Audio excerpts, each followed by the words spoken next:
Beneath layers of earth, sand, and silence lie traces of something that doesn't belong. Perfectly cut stone too precise for the tools of its time. Ancient batteries, maps showing Antarctica ice-free, and legends whispered across continents of gods who flew, cities that glowed, and machines that hummed long before history began keeping track. Every civilization leaves behind ruins. But what if some left behind warnings, or worse, technology we can't yet explain? In the darkest corners of our past, the timeline phrase, a spark of electricity in the age of stone, a microgear embedded in ancient rock, a network of megaliths that seemed to pulse with forgotten logic. Did we misplace an entire chapter of our story? Or has something been here before? From the deserts of Egypt to the highlands of Peru, echoes of high-tech knowledge ripple through the ruins, challenging everything we think we know about human progress. So sit back, relax, and let's dive into the mysteries that defy explanation. Into the lost world of unexplained high-tech civilizations, in the golden light of dawn. The banks of the Sarasvati in India shimmer beneath a thin veil of mist. Here in what is now northwestern India and parts of modern-day Pakistan lies the dust-covered memory of one of the oldest civilizations ever known, ancient India. The Vedic civilization, a culture shrouded not only in sacred chants and mythic epics, but in unanswered questions about its origins, its knowledge, and its technology. The land breathes still with echoes of the past. Massive fire altars are perfectly symmetrical and aligned with astronomical precision. Underground drainage systems are more advanced than some found in the modern world. Cities like Dolavera and Mohenjo-daro, once bustling with life, reveal layouts that hint at a mathematical intelligence beyond what we've long attributed to the Bronze Age. But it is in the verses of the Rig Veda where the past grows even stranger.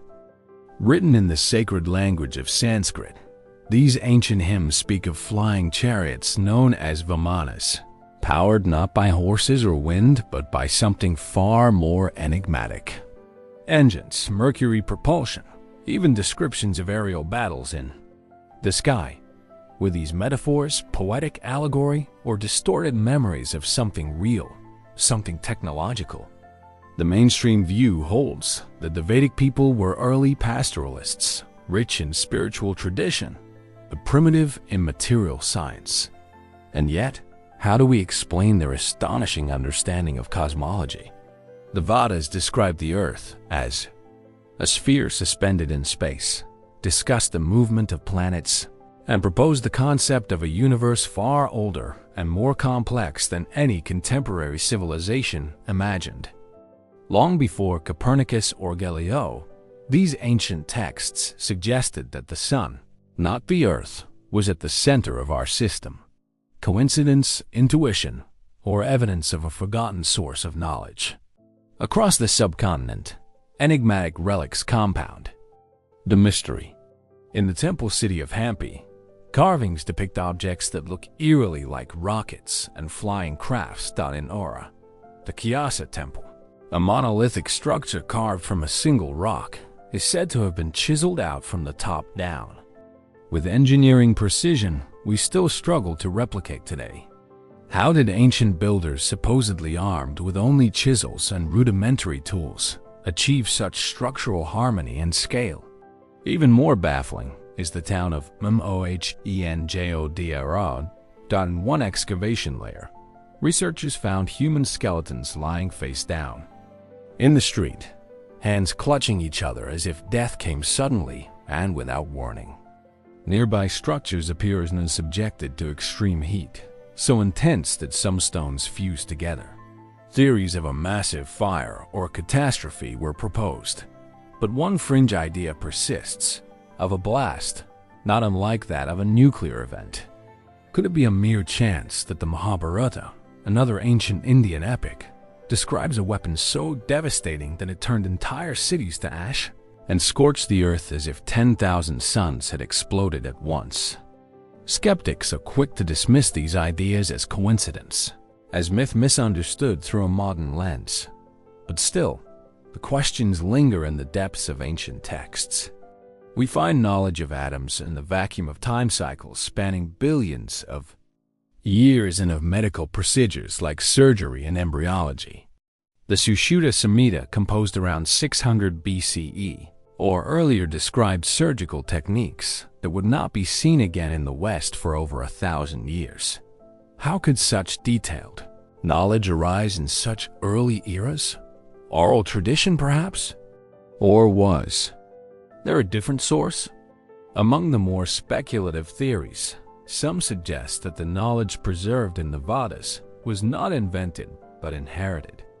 That perhaps the Vedic seers were custodians, not creators, guardians of a deeper truth passed down from a civilization lost to time, one that fell not to war but to forgetting. Others go further, proposing contact with beings not of this world, pointing to stories of gods descending in crafts that glowed with light, ancient blueprints for aerial vehicles, maps of the stars that some argue suggest knowledge of stellar positions that should have been unobservable without advanced instruments.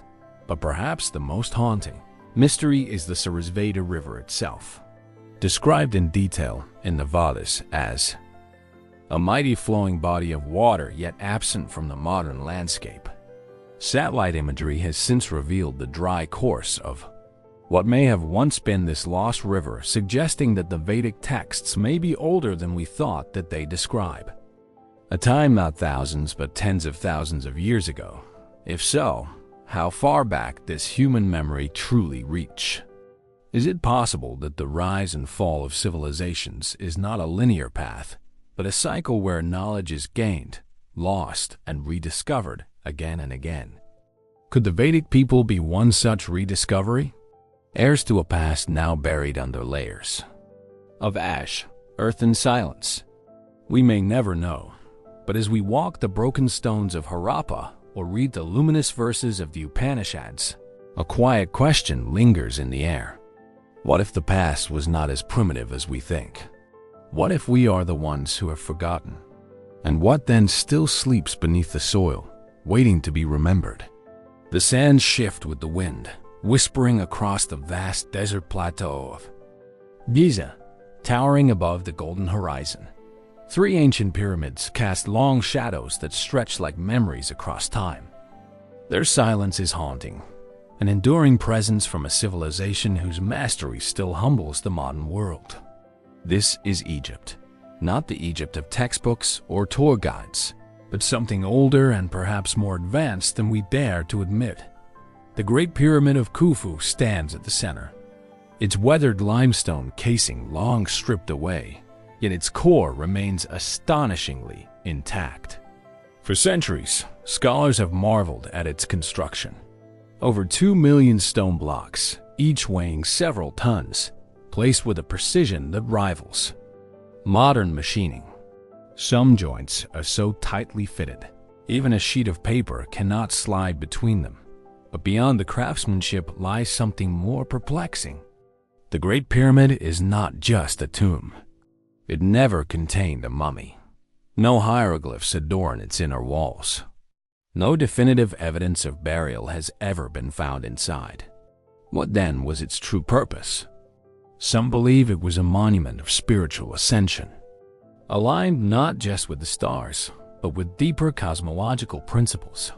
Others suggest a more functional role, pointing to its perfect cardinal alignment, its proportions that mirror the golden ratio, and its placement relative to the Earth's landmass. Strikingly, the pyramid's latitude matches the speed of light in meters. Zs. 299,792,458. An eerie coincidence or a forgotten knowledge of measurement, far ahead of its time. The intrigue deepens as we look beneath the Giza Plateau. In recent decades, radar scans and excavations have uncovered chambers and shafts hidden beneath the sand, some still unexplored. Myths of the Hall of Records, said to contain ancient knowledge from a pre-dynastic era, have long been dismissed. as fantasy. And yet the presence of these underground anomalies continues to stir quiet questions among archaeologists and seekers alike. Then there's the mystery of how the Egyptians cut and transported their stone. In the quarries of Aswan, hundreds of miles from Giza, lies the unfinished obelisk. Abandoned in place, it offers a window into the techniques used or attempted. Granite here is among the hardest natural materials on Earth, yet the tool marks suggest a precision that would challenge even today's diamond-tipped saws. Were copper tools, sand, and patience truly enough? Or is there more to the story? Scattered across the temples of Karnak, Luxor, and Abydos are carvings that defy simple explanation. At Abydos in particular, a set of eroded reliefs, sometimes referred to as the helicopter hieroglyphs, appear to depict modern vehicles: a helicopter, a submarine, a jet. Mainstream Egyptology attributes these to a palmist, multiple carvings layered over time. But others see them as fragments of something deeper, a forgotten memory, or perhaps a glimpse into a cycle of technology that rose and fell long before our own. And what of the dendrolite? Within the crypts of the Temple of Hathor at Dendra, curious reliefs depict what appear to be large bulb-like objects held by figures, connected by serpentine filaments and supported by what some interpret as electrical conductors.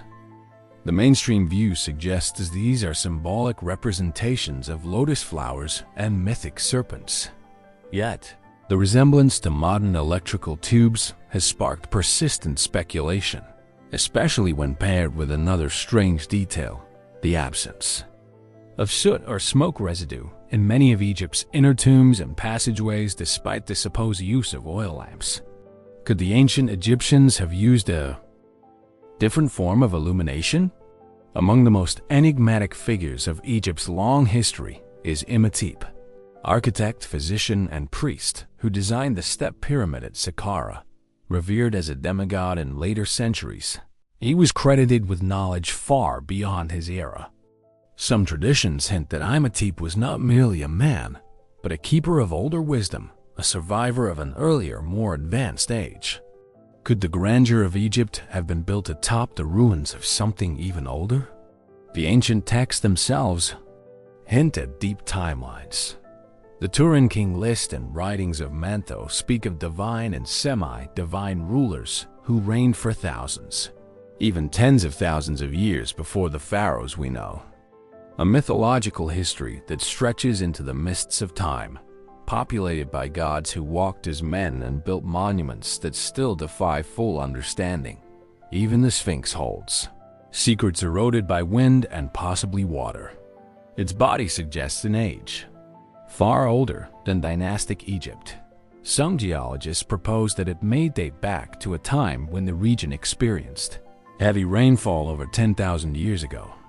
If true, this would place the monument not within the familiar Egyptian narrative, but in a forgotten epoch, lost to flood, sand, and time. And yet, no conclusive answers emerge. Mainstream archaeology continues its careful, methodical work, revealing new insights year by year. But alongside it, a parallel current of inquiry persists. One that dares to ask, what if ancient Egypt wasn't just a civilization ahead of its time, but the echo of an even older one? Were the pyramids really the pinnacle of early human ingenuity? Or were they the preserved remnants of knowledge inherited from a world that once was? We may never know for certain, but as the sun sets behind the limestone giants of Giza, as the wind carves silent verses into the sand, one can't help but wonder. What did they know that we have forgotten? What truths lie buried beneath our feet, waiting to awaken once more? As the desert wind sweeps across the plains of southern Mesopotamia, it carries with it the faint breath of the world's first known civilization. Here, between the Tigris and Euphrates rivers, on land so ancient it was once called the cradle of civilization, lie the broken remnants of a people whose legacy still whispers through time. The Sumerians, the cities they built, Uruk, Eridu, now lie in ruin, their ziggurats softened by erosion. their temples half buried in sand. Yet in their time, these were marvels of order and design, rising from the earth like terrace mountains of mud brick. It is here that writing first emerged. Here astronomy was born. Here the first laws, the first schools, the first cities appeared seemingly fully formed. How did such complexity arise so suddenly? The mainstream view holds that the Sumerians were brilliant innovators. Farmers, priests, scribes, who over generations laid the foundations of civilization. Their language, unrelated to any other on Earth, was etched into clay tablets in ununiform script. Their myths spoke of gods who descended from the sky. Their records cataloged planets, seasons, architecture, and law. But as the tablets are translated, and as the dust is brushed away from their ruins, questions begin to stir. In the ruins of Nippur and Saipar, clay tablets have been uncovered that describe celestial mechanics with startling accuracy. The Sumerians knew of planets invisible to the naked eye. They tracked lunar eclipses, solstices, and the cycles of Venus with a precision that suggests centuries, if not millennia, of observation. How did such astronomical knowledge emerge so early, so suddenly? One particular artifact deepens the mystery: the so-called planisphere. Discovered in the 19th century, this ancient star chart carved in clay appears to depict a complex understanding of the night sky, including constellations and planetary movements. Some researchers argue it even records an impact event in 3123. If true, how could Bronze Age people have tracked cosmic phenomena with such apparent sophistication? And then there is the Sumerian king list, an ancient document that records rulers reigning for hundreds, even thousands of years. It begins not with history, but with myth. After the kingship descended from heaven, the kingship was in Eridu.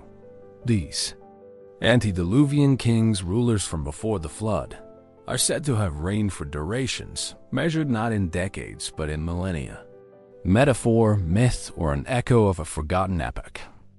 The Anunnaki are another source of fascination. These powerful beings described in Sumerian texts were said to have descended from the heavens, guided human development, and established kingship on Earth. To the modern ear, they sound like deities, figures of myth. But in some texts, their actions seem strangely procedural. They assign roles, manage resources, dictate laws. Not gods in flowing robes, but administrators or engineers.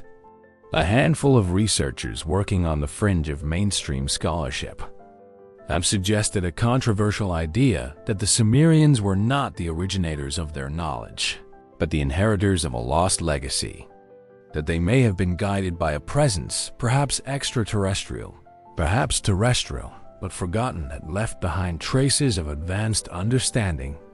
From the design of their stepped ziggurats, aligned with celestial events to their complex understanding of mathematics in base 60s, the Sumerians show signs of a sophistication that defies the presumed arc of early human development.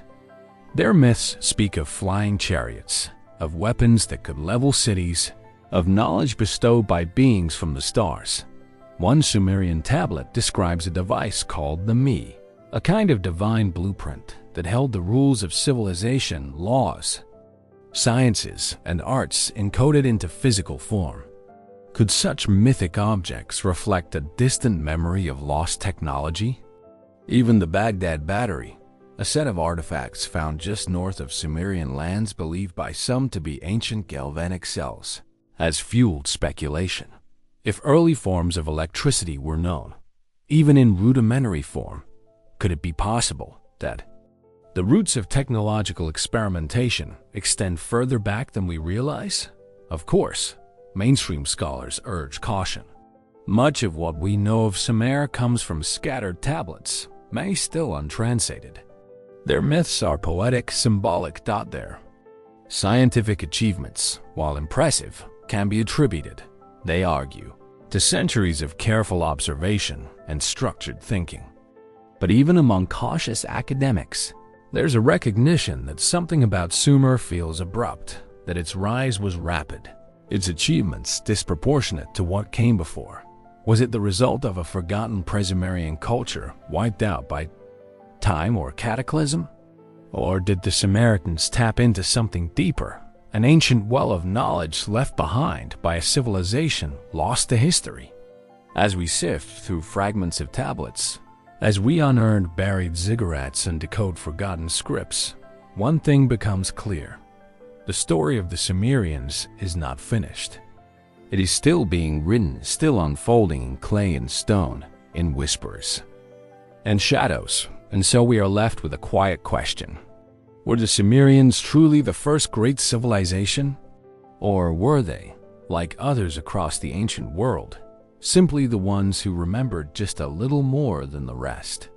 What other secrets might still lie beneath the shifting sands of Mesopotamia, waiting patiently for their story to be told?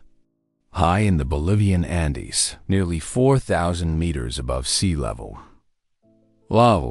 the air is thin, the landscape barren, and the silence is immense.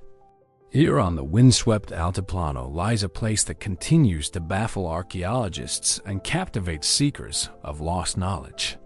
Punku. Scattered across the plateau are massive stone blocks, some weighing over 100 tons, tossed and shattered as if by an immense force. But it is not their size alone that stirs curiosity. It's their shape. Carved with clean, sharp edges, smooth surfaces, geometries that suggest a precision normally reserved for modern machinery. Among the most iconic features are the H-shaped blocks, perfectly standardized in size and design, interlocking like pieces of an enormous three-dimensional puzzle. They hint at an advanced understanding of engineering, of modular construction. But who carved them and how? Mainstream archaeology dates Punku to around 536 CE, associating it with the Tiwanaku culture. These people, predecessors of the Inca, are credited with building a monumental complex here, one that included temples, sunken plazas, and vast terraces. Yet, when we look closer, inconsistencies emerge. The craftsmanship of Punku seems far more refined than that found elsewhere in Tiwanaku. Some believe these megaliths predate the Tiwanaku by thousands of years. If so, then who built them? And with what tools? The stones themselves, primarily andesite and diorite, are incredibly hard. On the Mohs scale, both are harder than iron.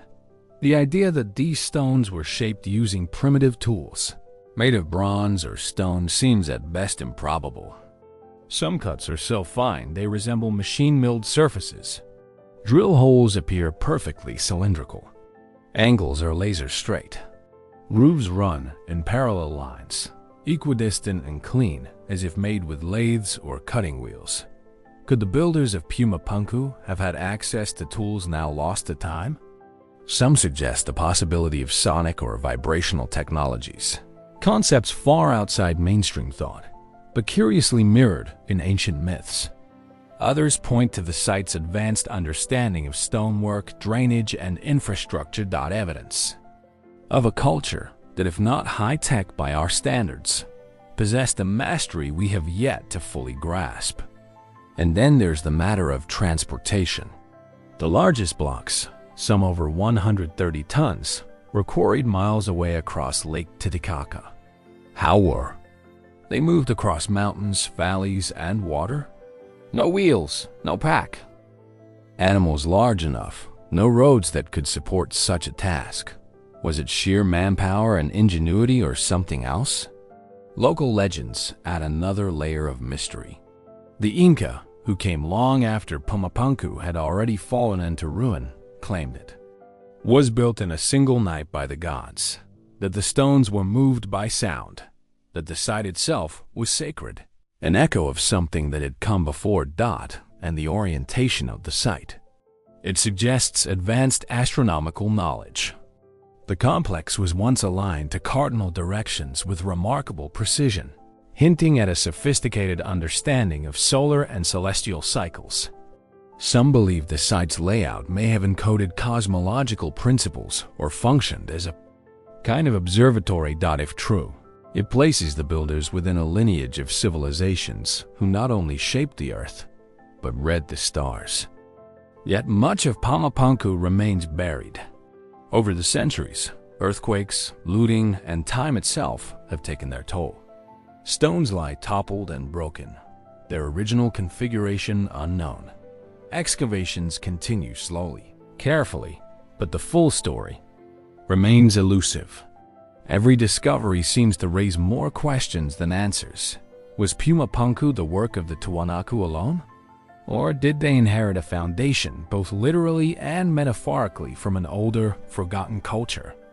One whose understanding of engineering, mathematics, and design was far ahead of its time.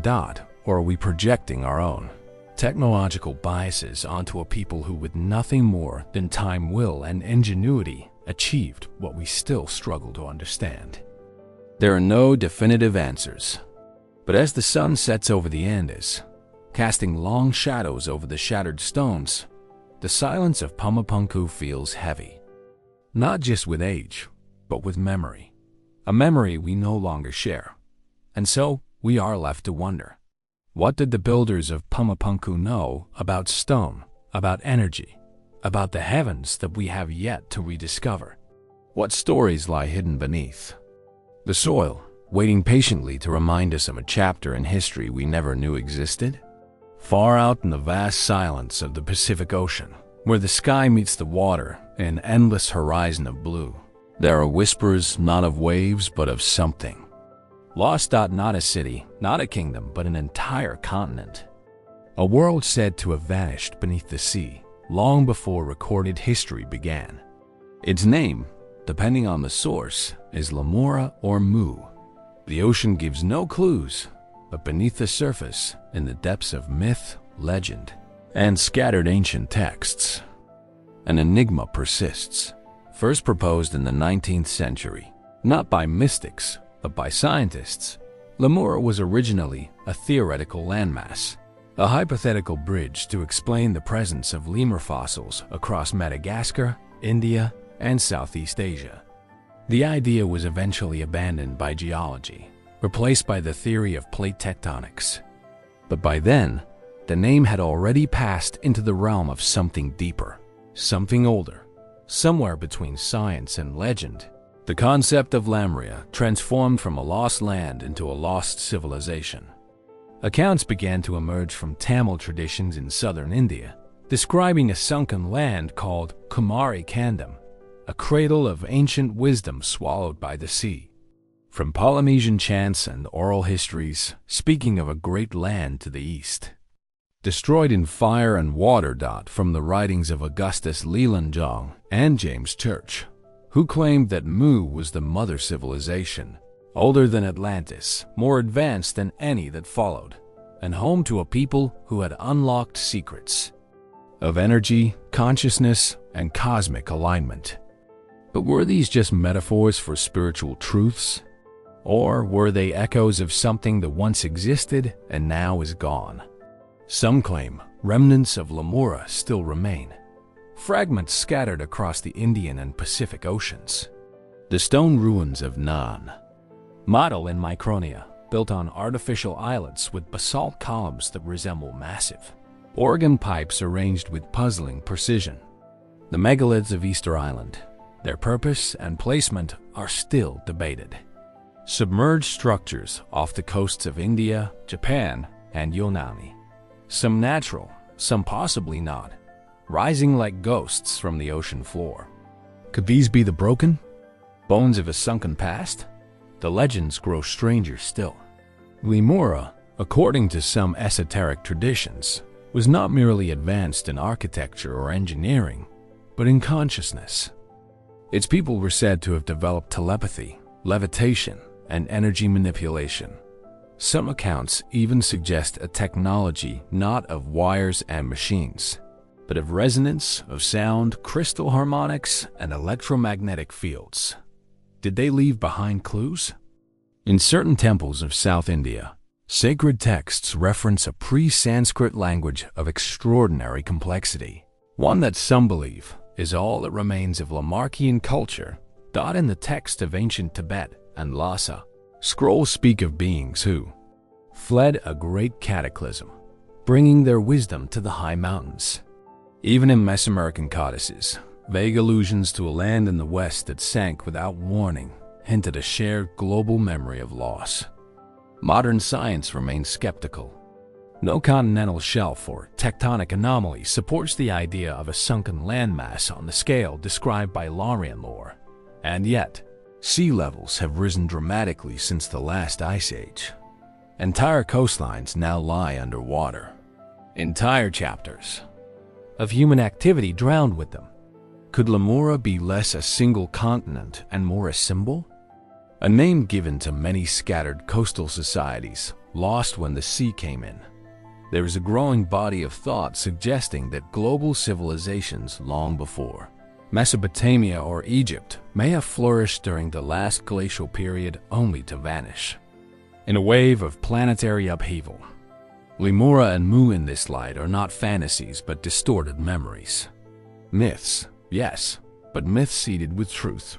Still, the idea of a high-tech Lemuria remains controversial. What kind of technology could have existed before the wheel, the plow, or bronze? Descriptions speak not of metals in combustion, but of subtle forces, magnetic currents, acoustic levitation, energy drawn from the earth itself. Concepts we still struggle to fully understand. Were they truly primitive or simply walking a different path?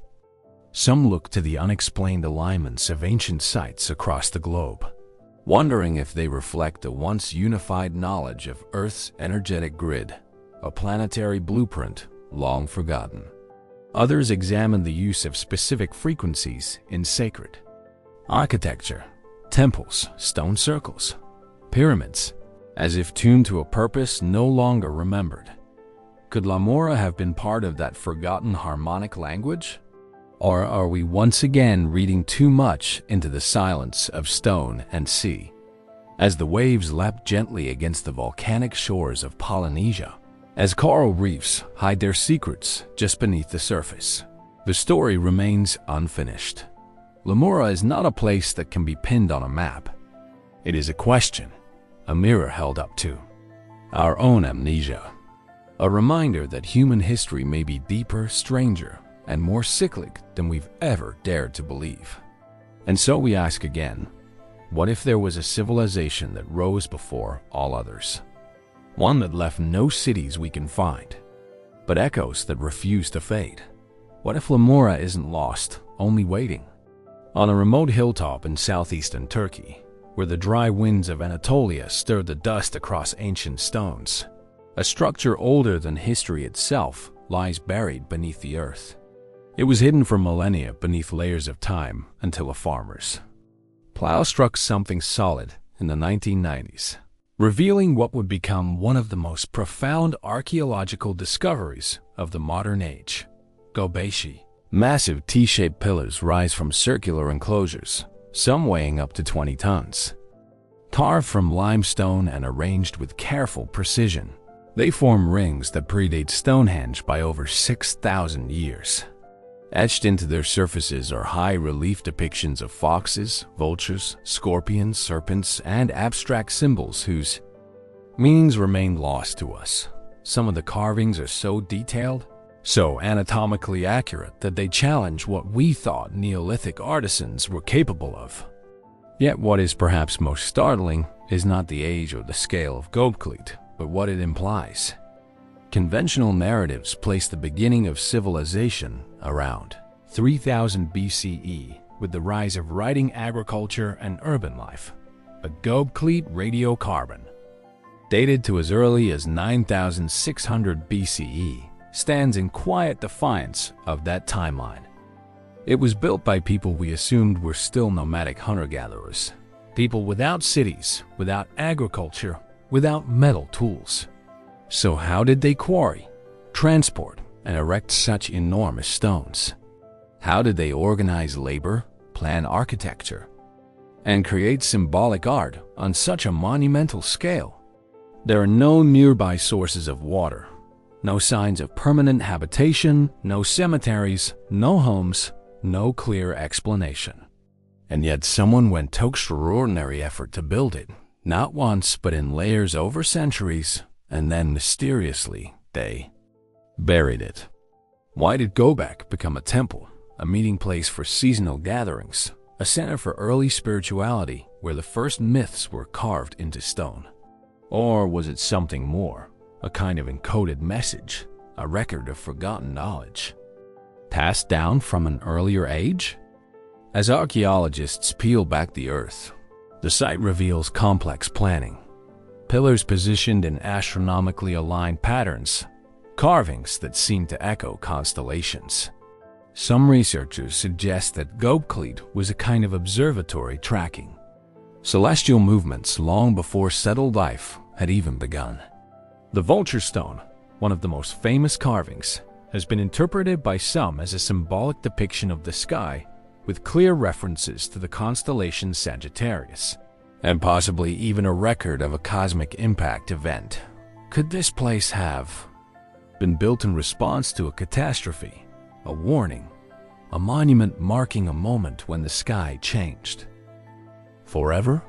While mainstream archaeology remains cautious, more speculative thinkers propose a deeper mystery. That Gobekli was not the beginning of civilization, but the echo of something that came before, a memory of a lost world, a transmission from a vanished age. There is no direct evidence of advanced technology here. No metal, no machines. But what Gobekli does challenge is our understanding of what advanced really means. Coordination, geometry, astronomy, symbolism, cultural complexity. These are the hallmarks of a mind capable of far more than survival. These are the tools of architects, philosophers, and astronomers. And the question remains, how did such minds emerge so early? Was this the work of a forgotten people? Descendants of a culture lost to the younger Deuce? A sudden global cooling event that ended the last ice age? Some suggest survivors of a cataclysmic flood? A global disruption, remembered in myths from Sumer, Egypt, India, and beyond, rebuilt what they could, preserving their knowledge in the only medium that could endure, stone. But perhaps the greatest mystery lies not in the structures themselves, but in the act of burial. At some point, after centuries of construction, the builders filled in the site carefully, deliberately, as if protecting it, as if sealing it for a future not yet ready to understand. Why preserve a temple only to erase it from memory? Did they know something was coming? Or were they following a ritual we can no longer comprehend? Even today, only a small portion of Gobekli has been excavated. The hill stretches outward, its buried layers untouched, its deeper secrets still asleep beneath the soil. Each trench opened by archaeologists adds more questions to the growing silence that surrounds the site. And so as we walk between the ancient rings of stone, we are not just visiting ruins, that we are standing at the threshold of a forgotten chapter. A chapter that does not fit within our accepted timelines. A chapter that forces us to reconsider what we mean by civilization, by intelligence, by origin. What if the beginning was not the beginning? What if something was lost and this was its echo? And as we dig further, deeper, and more carefully into the earth and into our past, what else might we find?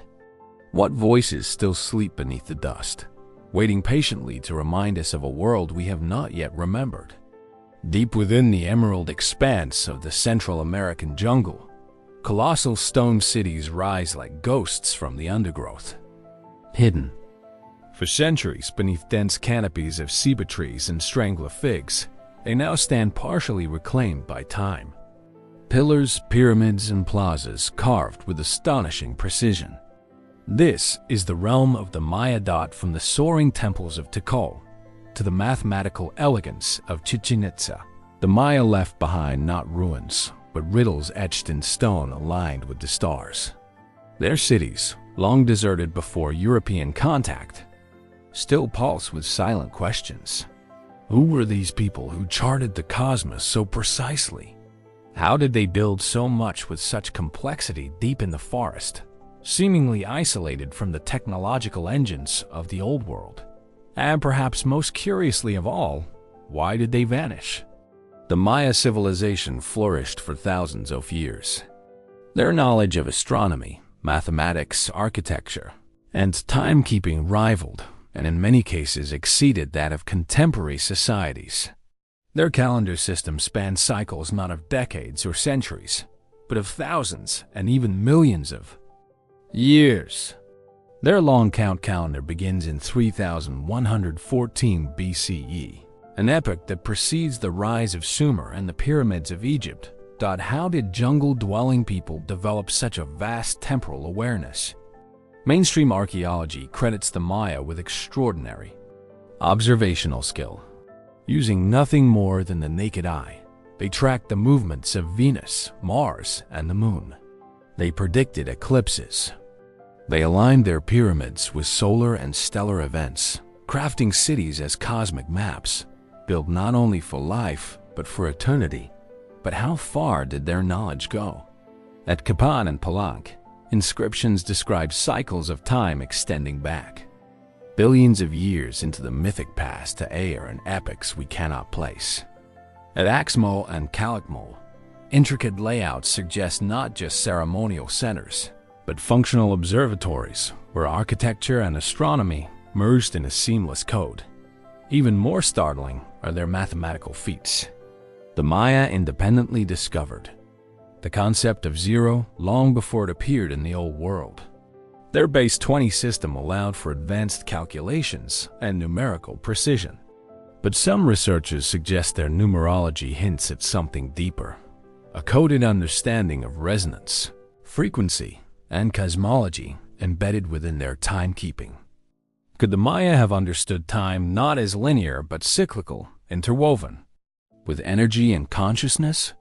Artifacts like the Dresden Codex contain astronomical data so precise that it can still be used to track celestial events today. The Codex outlines the Venus cycle with an accuracy that rivals modern calculations, accounting for its 584-day orbit with less than a single day error.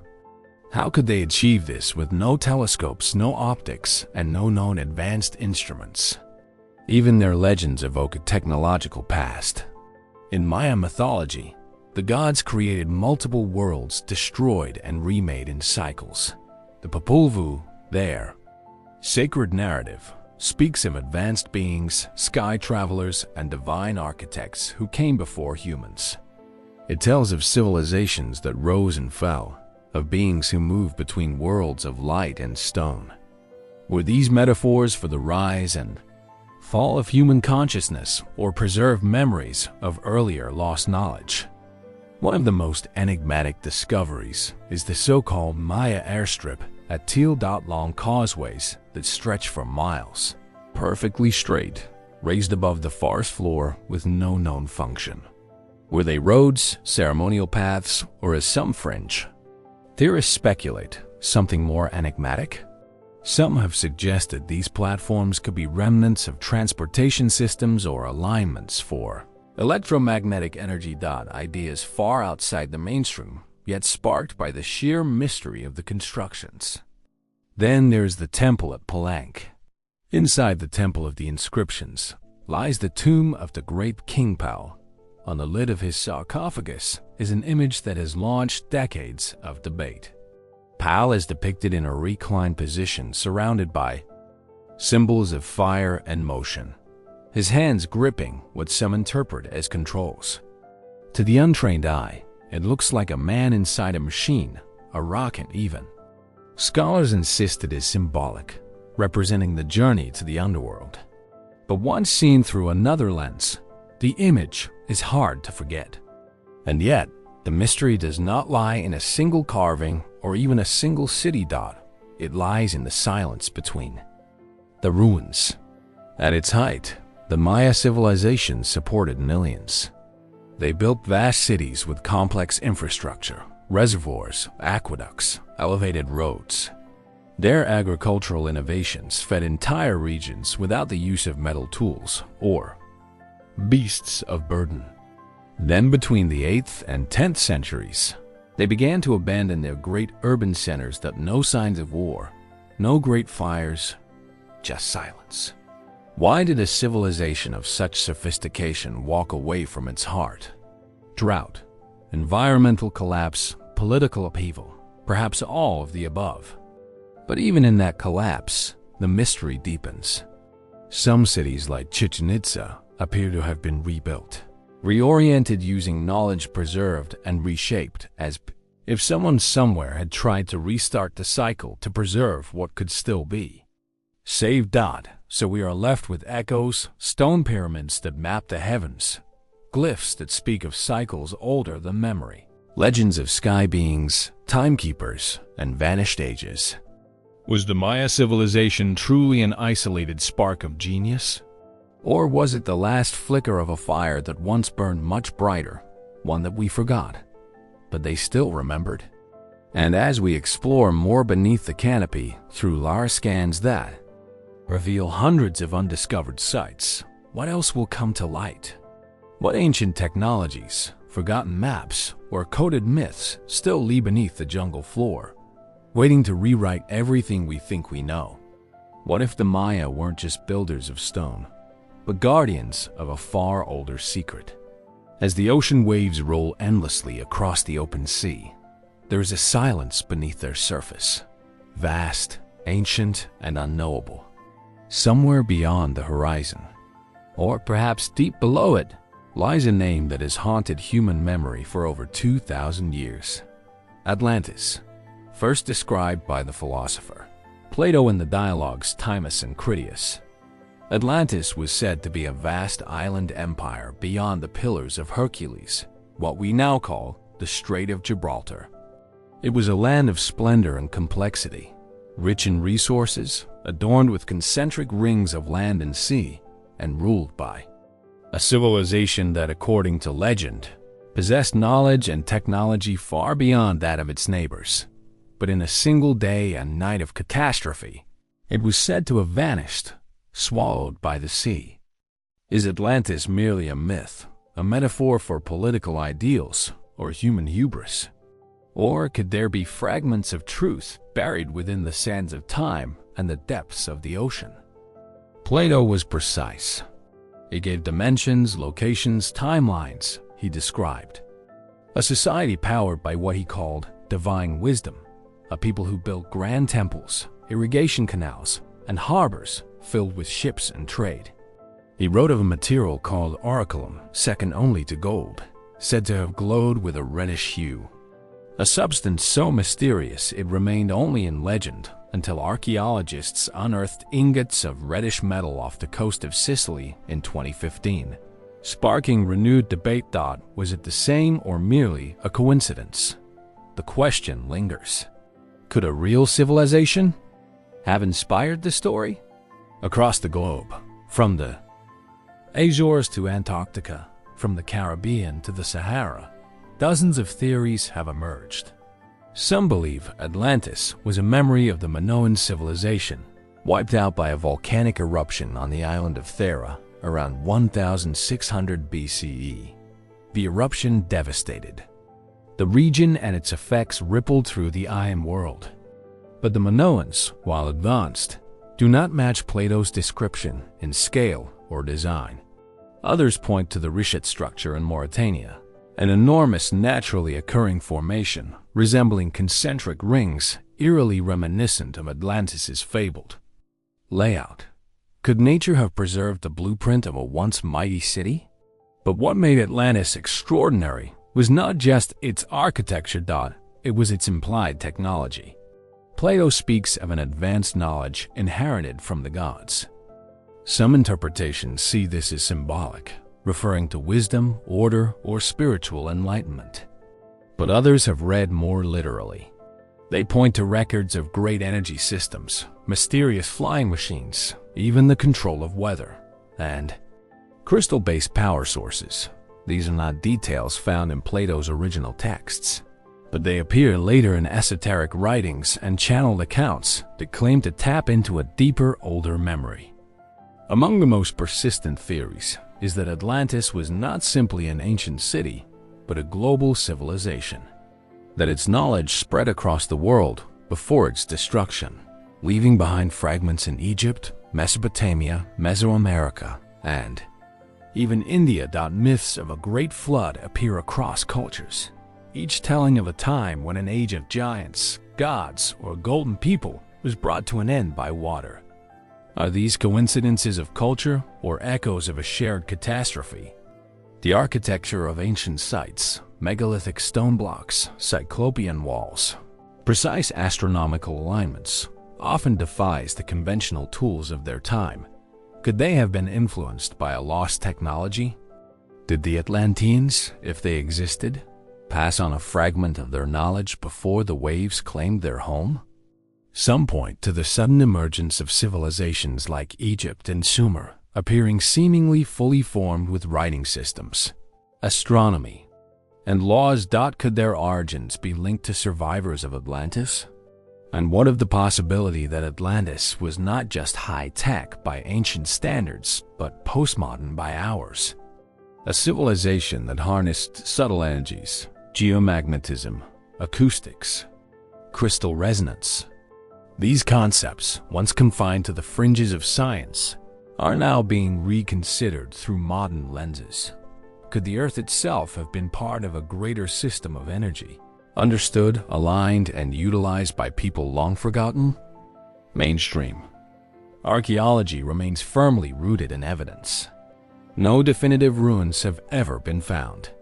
No unambiguous artifacts recovered. No ancient maps that lead the way.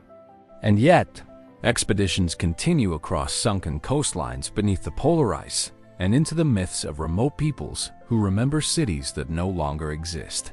Perhaps Atlantis is not just a place, but a question, a mirror held up to our assumptions about progress and collapse. A cautionary tale of knowledge abused, or a distant memory of a time when humanity reached heights we no longer remember. And so the search continues, not only through sonar scans and satellite imagery, but through symbols, ruins, and the subconscious.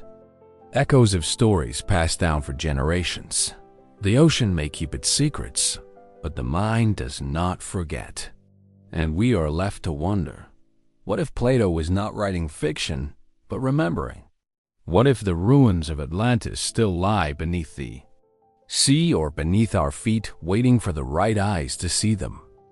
And if we did find it, would we recognize what we had lost? In the eastern reaches of the Baikaya Valley, nestled beneath the shadow of the anti-Lebanon Mountains, lies a structure that defies simple explanation. Here, in the ancient city of Baalbek, once known as Heliopolis, the city of the sun, massive stone blocks lie stacked in solemn silence, weathered by centuries, yet unmoved by time. At its heart is a platform so immense, so precise, and so enigmatic that it continues to puzzle engineers, historians, and seekers alike.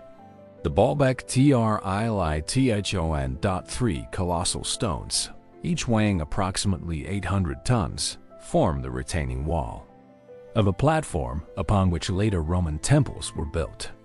Nearby, even larger blocks remain in the quarry, including the so-called Stone of the Pregnant Woman, estimated to weigh over 1,000 tons. Still attached to bedrock, it waits as if the builders had paused mid-task or never returned. Who carved these monoliths? And more importantly, how were they moved? Mainstream archaeology attributes the platform's construction to Roman engineers in the 1st century BCE, built to support the Grand Temple of Jupiter. The temple itself is a marvel of ancient architecture. Its columns are the tallest in the classical world, but the deeper you look, the stranger it becomes. The trilon embedded at the very base of the structure does not match the architectural style or function of the Roman additions above. The Romans, masters of engineering, left behind detailed records, inscriptions, and tools across their empire. Yet here, no written accounts, no blueprints, No explanation of how stones of such size were transported, positioned, and fitted with millimeter precision. Roman cranes, by all estimates, could lift no more than 50 tons. The largest known Roman lifting machines would have been utterly incapable of moving the Baalbek blocks. And the terrain offers no clear solution, no evidence of ramps or roadways capable of supporting such immense loads. If the stones were dragged, what force did they use? If they were lifted, how could the platform predate the Romans by centuries or millennia? Some researchers suggest that Baalbek may sit atop the ruins of a much older structure, a sacred city raised by successive cultures.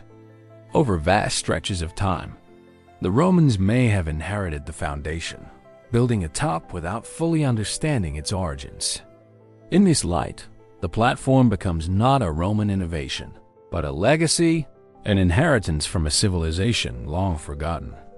Local legends whisper of ancient giants who constructed the stones with ease. Stories passed down through generations speak of knowledge lost and tools now gone. To some, these tales hint at a prehistoric people with an understanding of earthworks and resonance, of gravity and motion that surpassed even our own. Fringe theories venture further. Could sonic levitation, once a myth, have played a role? Some point to ancient texts from other cultures that describe the movement of great stones through sound and vibration.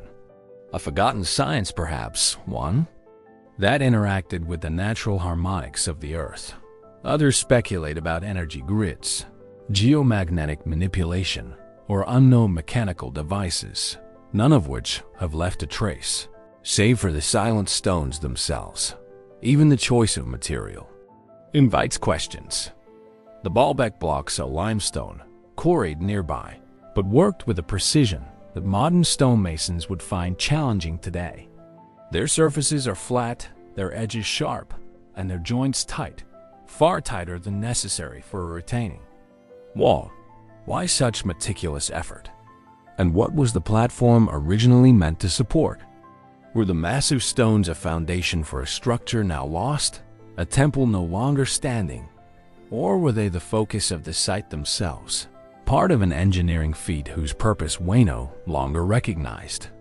Satellite imagery reveals that Baalbek sits on a powerful geodetic line, one of several locations around the world aligned with other ancient sites, including the pyramids of Giza and the Temple of Apollo at Delphi. Could there be a larger pattern, a network of sacred sites positioned not randomly, but with mathematical intent? And if so, who mapped it? As with so many ancient enigmas, definitive answers remain elusive. Excavations continue, and new studies of the site's geology and architecture offer insights. But the deeper we dig, the more complex the story becomes. Perhaps the builders of Baalbek were not gods, giants, or lost engineers, but humans like us who once possessed a knowledge we have since forgotten. A knowledge that fused geometry, material science, and an intimate understanding of nature into forms that could last for thousands of years. Or perhaps the truth is even stranger, hidden not only in stone, but in the spaces between the stones, in the questions that remain unanswered, in the silence that lingers long after the last hammer has fallen. So, we are left to ask, was Baalbek the work of a civilization whose capabilities challenge our assumptions about the ancient world? And if they could move mountains, what else might they have known? What secrets lie beneath the stones, waiting to be unearthed, not just from the earth, but from our own forgotten memory? Just off the southern coast of Japan, beneath the restless waters of the East China Sea, lies a structure that seems to belong more to myth than to geology. It rises from the ocean floor in sweeping terraces, sharp edges and broad platforms, massive angular steps that descend into the deep like the half-buried ruins of a forgotten temple. This is the Yonaguni Monument, discovered in 1986 by a local diver near Yonaguni Island, part of the Ryukyu archipelago. The formation has since stirred one of the most enduring debates in underwater archaeology. At first glance, it appears artificial. Enormous slabs of stone arranged in geometric forms, right angles, flat planes, and stair-like features, narrow corridors, and what seem to be entryways. Some claim to see walls, platforms, even a towering pyramid. Others speak of what looks like roads and ceremonial plazas. And the questions begin: is this nature or the remnant of a long-lost civilization? Mainstream geologists suggest that Yonaguni's features are the result of natural tectonic activity. The area is seismically active, and sandstone beds fractured by ancient earthquakes could over time erode into straight lines and flat surfaces. The sea, working patiently for millennia, may have carved these formations through mechanical weathering, splitting stone along its natural grain. But that explanation doesn't satisfy everyone. Some researchers argue that the monument's scale, symmetry, and complexity go beyond the random processes of nature. The precision of certain cuts, the parallel lines, the seemingly deliberate orientation of the formations. They point to the resemblance between Yonaguni's step platforms and other megalithic sites across the ancient world. Structures like those in Mesoamerica, Egypt, and Cambodia. Could Yonaguni be part of a global architectural language now submerged and forgotten? One of the most enigmatic features is a series of large flat terraces arranged like giant steps, descending in regular intervals. On one edge of the formation, divers have identified what appears to be a wide avenue flanked by tall stone walls. Nearby, a feature resembling a throne or altar sits on a raised platform. Others claim to have seen carved symbols or reliefs, faded and eroded, but suggestive of purpose. If these were built, who were the builders? Japan's written history begins only a few thousand years ago. The Jan culture, known for its pottery, dates back to 14,000 BCE, but no known civilization in Japan was constructing monumental architecture during that time. And yet radiocarbon dating of corals attached to the formation suggests that Yonaguni was submerged around 10,000 years ago near the end of the last ice age. That would place its origins, if man-made, well before the dawn of any known civilization. Could this be evidence of a lost chapter of human history? A culture advanced enough to shape the coastline now buried beneath the waves. Some theories go even further. A few researchers propose that Yonaguni may have been part of the elusive Pacific continent, sometimes called Lemura or MW, a lost landmass theorized to have sunk beneath the ocean in a cataclysmic event. Though the theory of a sunken continent has been largely dismissed by modern geology, remnants of it persist in cultural memory. Legends of great islands swallowed by the sea, of civilizations destroyed in floods, of knowledge that vanished beneath the tide. The region around Yonaguni is steeped in myth. Local folklore speaks of sea kings and undersea palaces. Indigenous stories across the Pacific from Polynesia to coastal Asia mention great floods and vanished lands. Could Yonaguni be the physical echo of one of these stories? Others speculate about the nature of the technology used if the structure is indeed artificial. The precision of the cuts, the scale of the monoliths, the absence of tool marks, and the logistical mystery of how such features would have been shaped and moved without modern machinery. Was there a form of construction we no longer understand? A technology based on resonance, water pressure, or even sound? Or are we seeing purpose in randomness, imposing architecture onto accident? The debate remains unresolved. Underwater visibility is often limited. Algae and coral obscure many features.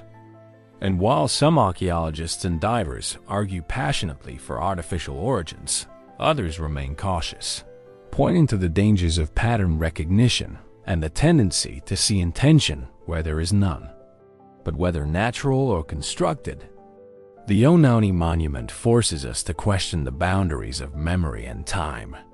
We often imagine civilization as a straight line from primitive beginnings to modern complexity. But what if that line loops back on itself? What if knowledge has risen and fallen, erased not by ignorance, but by oceans? Could Yonaguni be the remnant of a people who lived before history was written, before the great flood myths were told? A people whose names we do not know, but whose hands may have shaped the stone beneath the sea? Or is it a trick of the earth, nature's own architecture, echoing the forms of forgotten cities? As the waves roll across the monument, as divers descend into the blue haze of ancient silence, one truth remains. Something is down there, something vast, something strange. And we are left to wonder, is Yonaguni a lost city, a natural marvel, or a threshold, one step closer to remembering what we thought was never known? Off the remote shores of Pohnpei Island in the western Pacific, where the ocean breathes against coral reefs and the air carries the scent of salt and rain, there lies a city unlike any other. A city built not on land, but on top of a coral reef. A city made of stone. Massive hexagonal basalt columns stacked like matchsticks forming a labyrinth of canals, walls, and platforms. This is Nan Madol, rising from the sea like the skeleton of a forgotten world. Nan Madol stretches across nearly 100 artificial islets, each constructed by hand, each fortified by basalt logs weighing several tons. The black stone, volcanic and hard as iron, glints in the tropical sun, shaped into rectangles and fitted with astonishing precision. The walls tower above the water, some reaching up to 7 meters high and 5 meters thick. The channels between them form a maze of waterways, earning Nan Madol the name often whispered in awe, the Venice of the Pacific. But no other city is like this one. Who built Nan Madol? And more curiously, how? Mainstream archaeology attributes the construction of Nan Madol to the Sadalo dynasty, which ruled the island around the 13th century. Oral traditions speak of two sorcerer brothers, Alopa and Alipa, who arrived from a distant land and used mystical powers to stack the great stones into place. According to legend, the brothers called the stones down from the sky, levitating them into position. Myth or memory of a forgotten method? Even by modern engineering standards, the feat is remarkable. Over 250,000 tons of basalt were used to construct the site. Some stones weigh up to 25 tons each. The quarry lies far inland across dense jungle and uneven terrain. No pulleys, no wheels, no beasts of burden. How are the stones transported to the shore? How were they fixed across water and then lifted and stacked so precisely? Theories abound. Some suggest the use of bamboo rafts and tidal movement. Others speculate about wooden rollers and sheer manpower. But even with these explanations, the scale remains daunting. For a small island population with limited resources, the construction of Nan Madol would have required not just labor, but centralized coordination, advanced planning, and a deep understanding of architecture and marine foundations. And then, there is the question of purpose. Nan Madol was no ordinary city. It was a royal and religious complex, possibly a ceremonial capital. There were no fields, no obvious signs of industry or agriculture. All food would have had to be brought in. Why build such a city offshore, isolated from the mainland? Was it for defense, ritual purity, or was the sea itself part of the mystery? An element to be mastered or perhaps worshipped. The city's layout suggests symbolic intent. The islets are arranged with geometric precision, with some aligned to cardinal directions. Central to the complex is Nanduas, the royal mortuary, its towering basalt walls enclosing a sacred space. The precision of its construction, tight joints, uniform elevation, and unshifting stones suggests not improvisation, but a plan. And so we are left to wonder, was Nan Madol simply the result of island ingenuity and ritual ambition?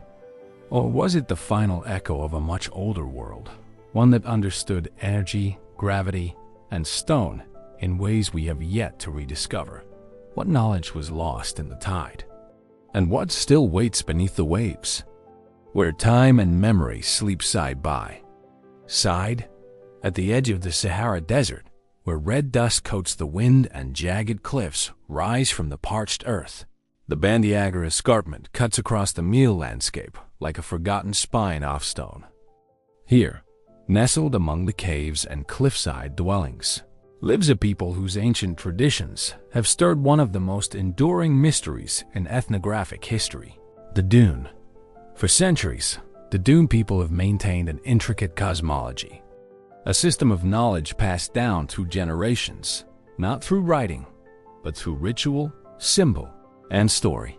Their masked dances, sacred carvings, and oral myths speak of creation, of the stars, and of a divine order mapped long before contact with modern science. But what has captured the imagination of researchers and skeptics alike is their knowledge of Sirius. The Dune speaks of Sirius not as a single star, but as a system, Sirius A, and an invisible companion, Sirius B. According to their oral tradition, Sirius B is dense, heavy, and orbits Sirius A once every 50 years.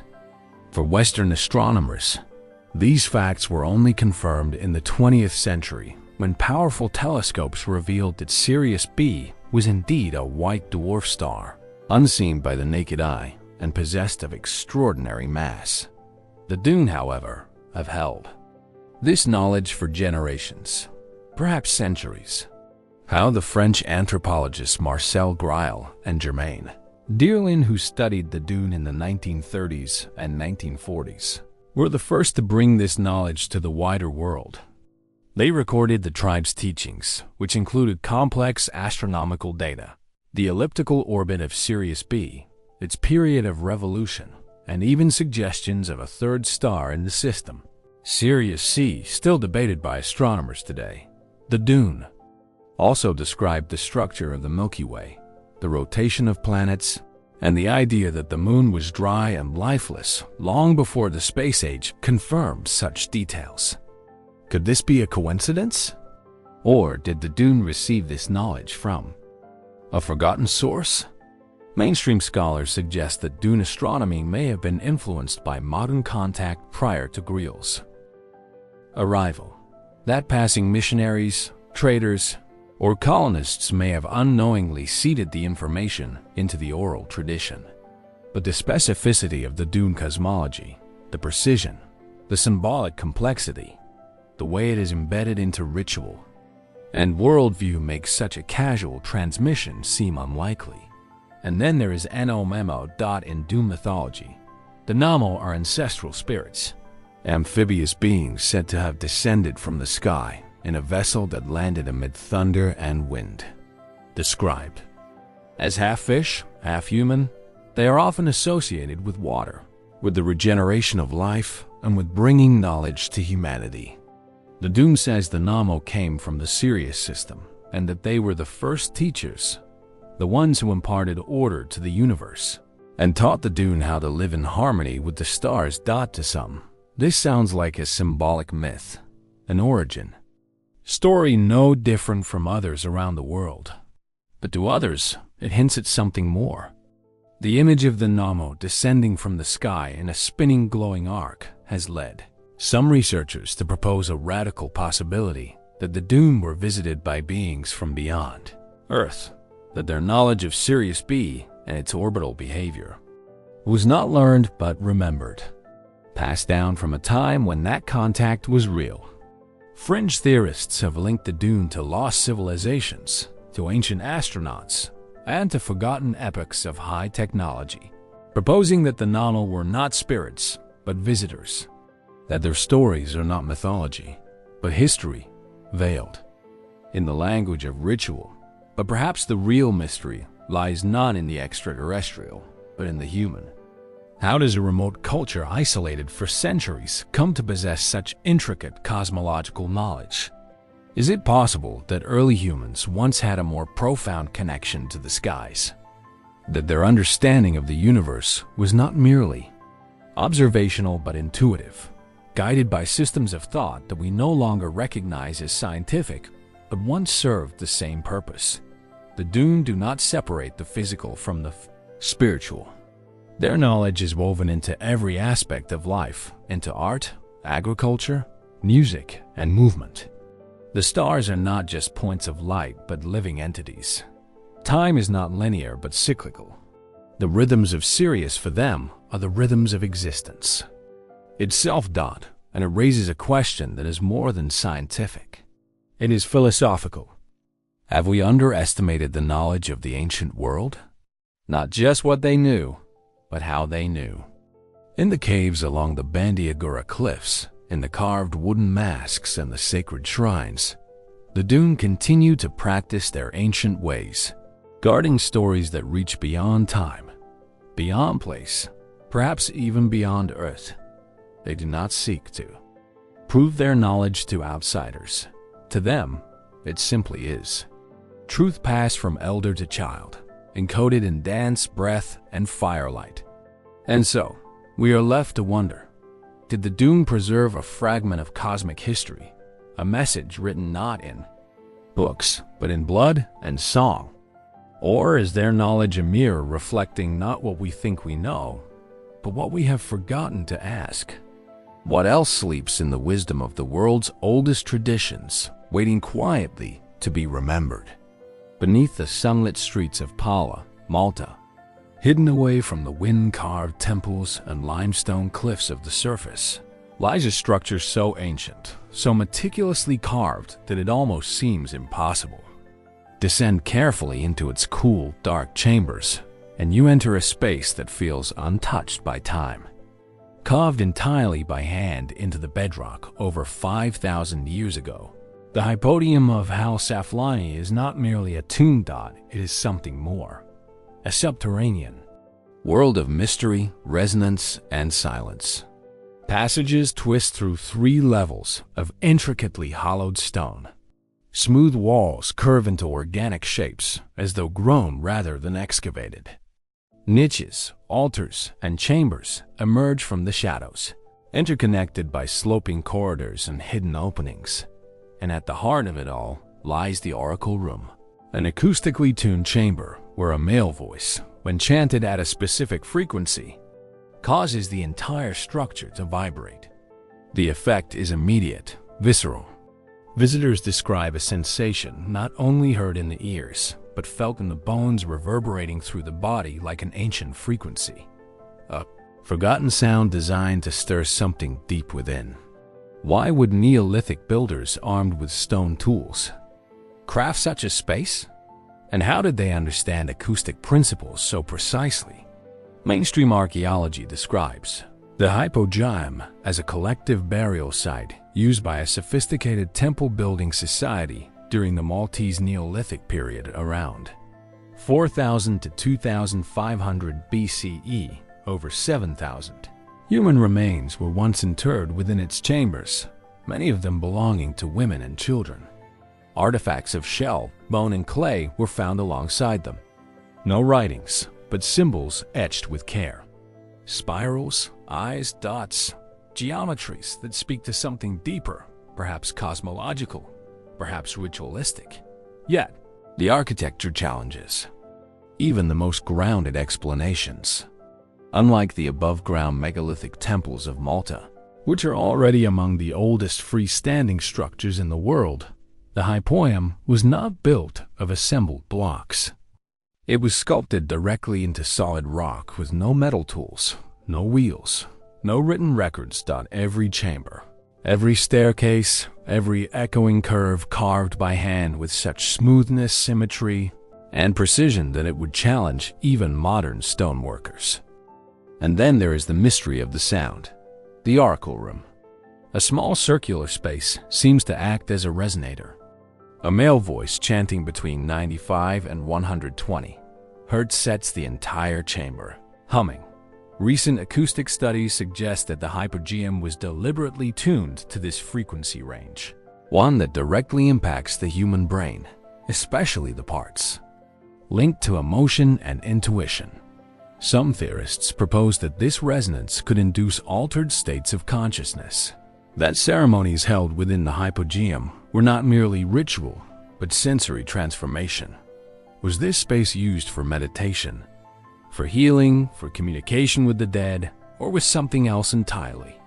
The resonance has no known precedent in Neolithic architecture, nor does the design logic of the Hypogeum seem solely functional. Its construction implies purpose, one that transcends burial, one that invites speculation. Some researchers have drawn parallels between the Hypogeum and other sacred acoustic sites around the world. Stone chambers in Ireland, Egypt, even Peru. Places that seem to harness sound in ways we're only beginning to understand. Could this knowledge have been part of a forgotten science? One rooted not in written formulae but in experience past, through oral tradition encoded in ritual and embedded in stone.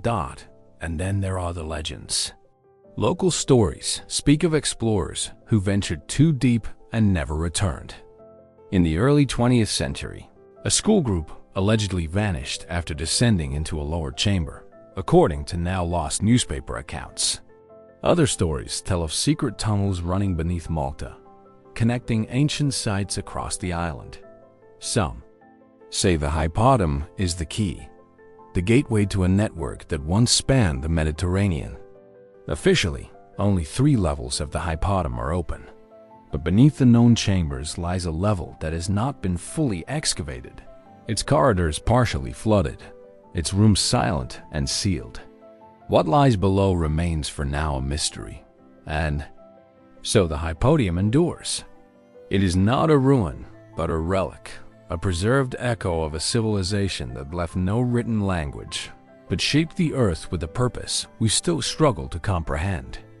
Was this the product of intuitive genius, of a people deeply attuned to the rhythms of the earth, the body, and the unseen world? Or does it hint at something else? An inheritance of knowledge from a time before memory, before history began. If resonance was used not just for sound, but for transformation, what were they awakening? What was heard in the darkness beneath the stone? And as we step quietly from its shadowed halls into the light of modern day, we are left with a quiet, unsettling question. What wisdom sleeps beneath our feet, carved in silence, waiting to be remembered? High in the Andean highlands of Peru, where thin air sharpens every sound and the light casts long shadows over ancient stone, a structure winds across the hillside like the spine of a sleeping giant. Towering walls zigzagging with precision rise from the earth. Massive, stoic, and utterly immovable, this is Sacsayhuamán. Perched above the former Inca capital of Cusco, the fortress of Sacsayhuamán is a marvel of megalithic architecture.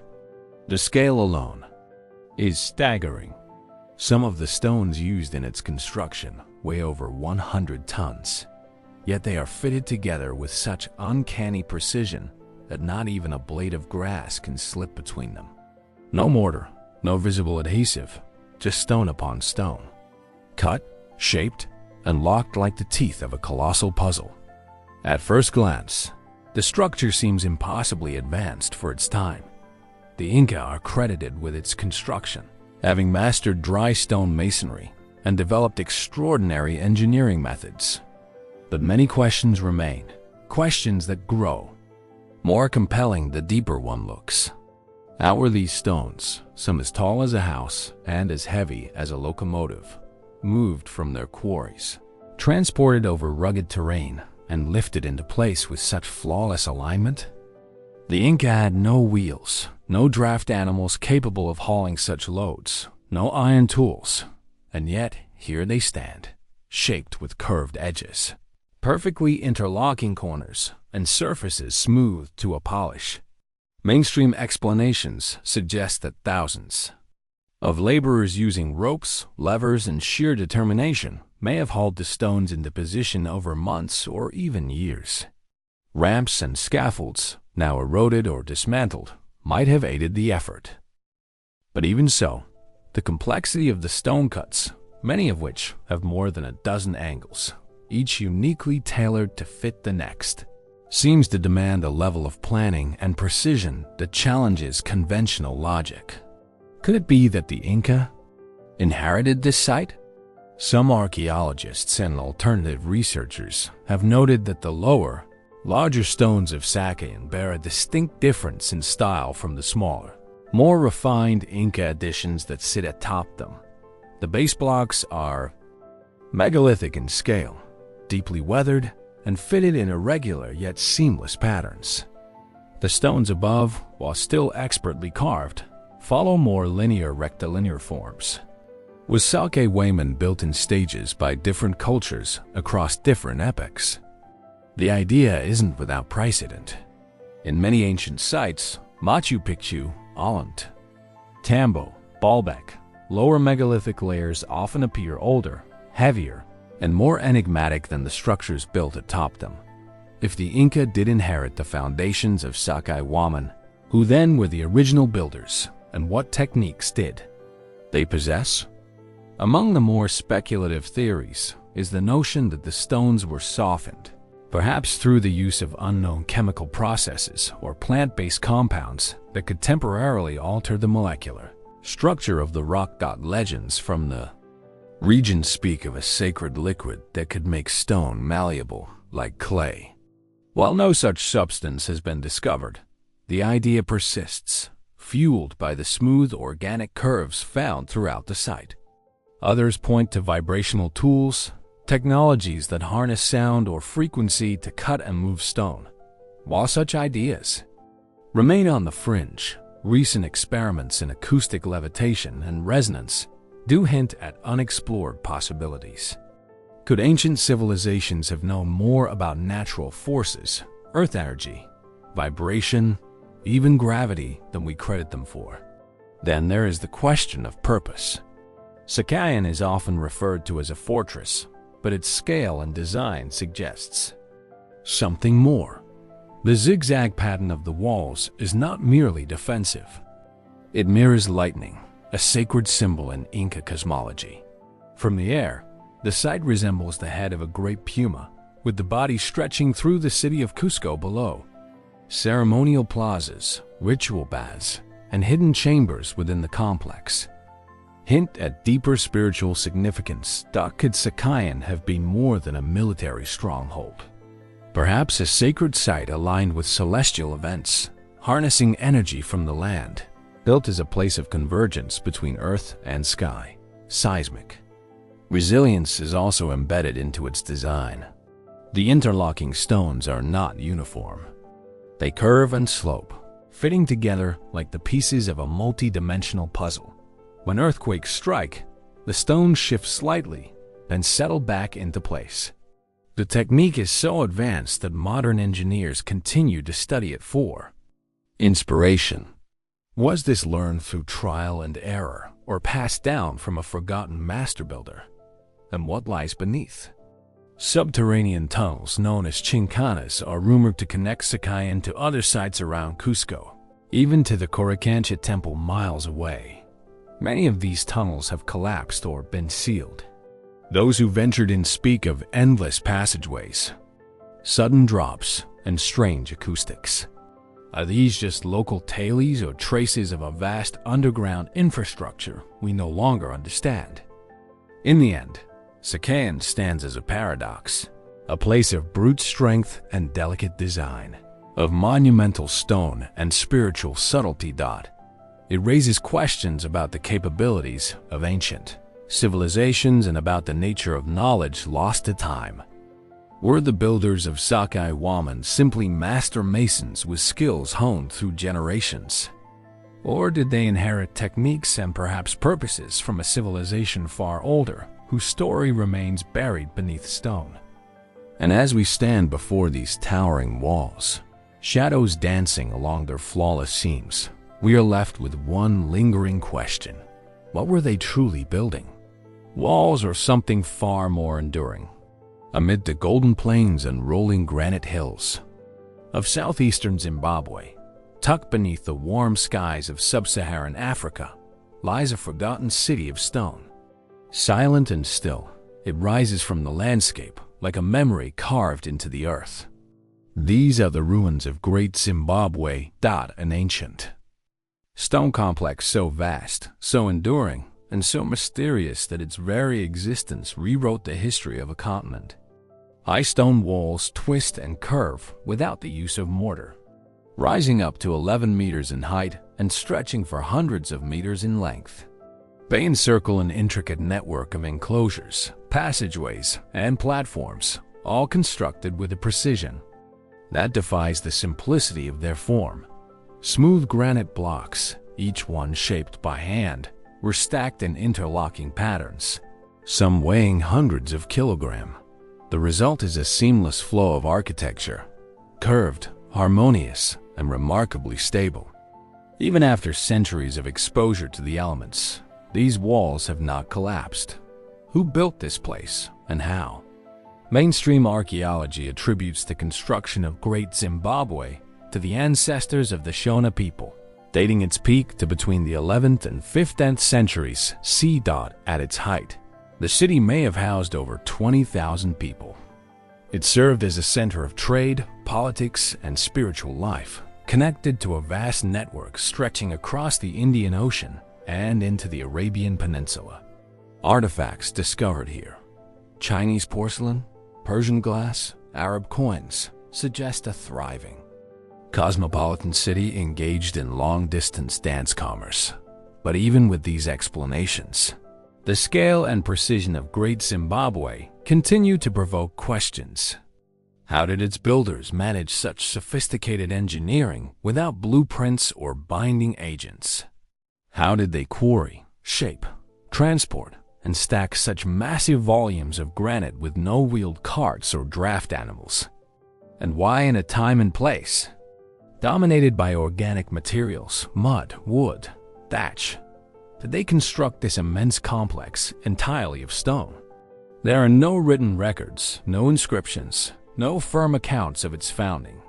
Oral histories provide fragments, but much remains unsaid, lost in the passage of time and the colonial erasure that followed its rediscovery. Early European explorers, unable or unwilling to believe that Africans could have built such a site, attributed its construction to outsiders, Phoenicians, Arabs, or even biblical figures. These theories have since been discredited. And yet, the impulse to search for a deeper mystery remains because something about Great Zimbabwe does feel older than history, older than memory. At the heart of the site stands the enigmatic Great Enclosure, a massive elliptical wall enclosing a conical tower unlike anything else in African architecture. Its function is unknown. It has no doors, no stairs, no apparent purpose. Some have called it a granary, others a ritual monument. But it remains mute. Its smooth surface offers no clues, just a perfect tapering spiral of stone rising quietly into the open sky. Could the architecture here reflect more than practical needs? Some researchers suggest that the design of Great Zimbabwe incorporates astronomical alignments, its walls oriented toward solstices or echoing constellations significant in ancient African starlore. Others believe the site mirrors sacred geometry or vibrational harmonics, its curves and circles designed to resonate with something beyond the physical. And then there are the soapstone birds. 8 of them were found at the site. Stylized carvings mounted on columns are now symbols of Zimbabwe's national identity. Half eagle, half human, these birds are thought to be totems or spiritual messengers. But their full meaning remains uncertain. They watch unblinking from their high perches, silent witnesses to a story we no longer remember. Could Great Zimbabwe have been more than a city? Could it have been a spiritual machine, a place designed not just for living, but for transforming? A site where architecture, cosmology, and ritual converged into something more. And what happened to its people? By the 15th century, the city was abandoned. The reasons are unclear. Environmental decline, resource exhaustion, shifting trade routes, all are possible. But like so many ancient centers of power, it disappeared not with violence, but with silence, its stones left undisturbed, its secrets buried in the dust. Today, archaeologists continue to study the site, revealing new insights with each excavation. But for all we've learned, the deeper questions remain. Why here? Why stone? And why is it so enduring?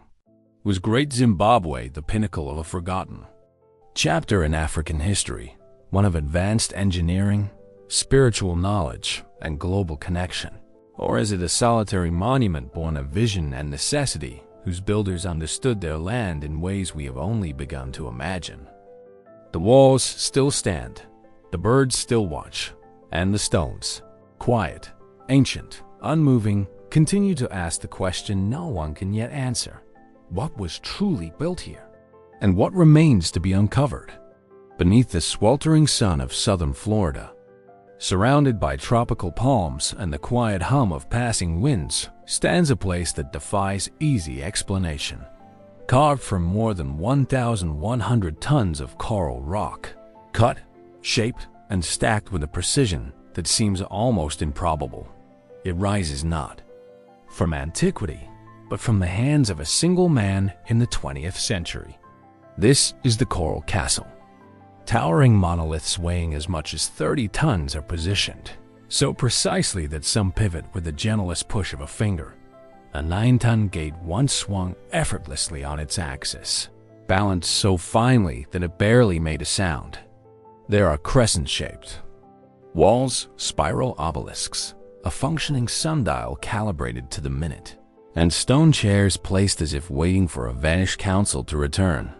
All of it quarried, carved and constructed by one man, Edward Leedscalen, a Latvian immigrant with no formal engineering training.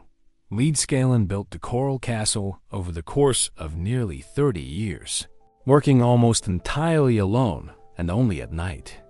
Slight of frame, standing barely over 5 trillion tall, he claimed no help, no machinery, no blueprints, just simple hand tools, a tripod, and a deep understanding of something he never fully explained.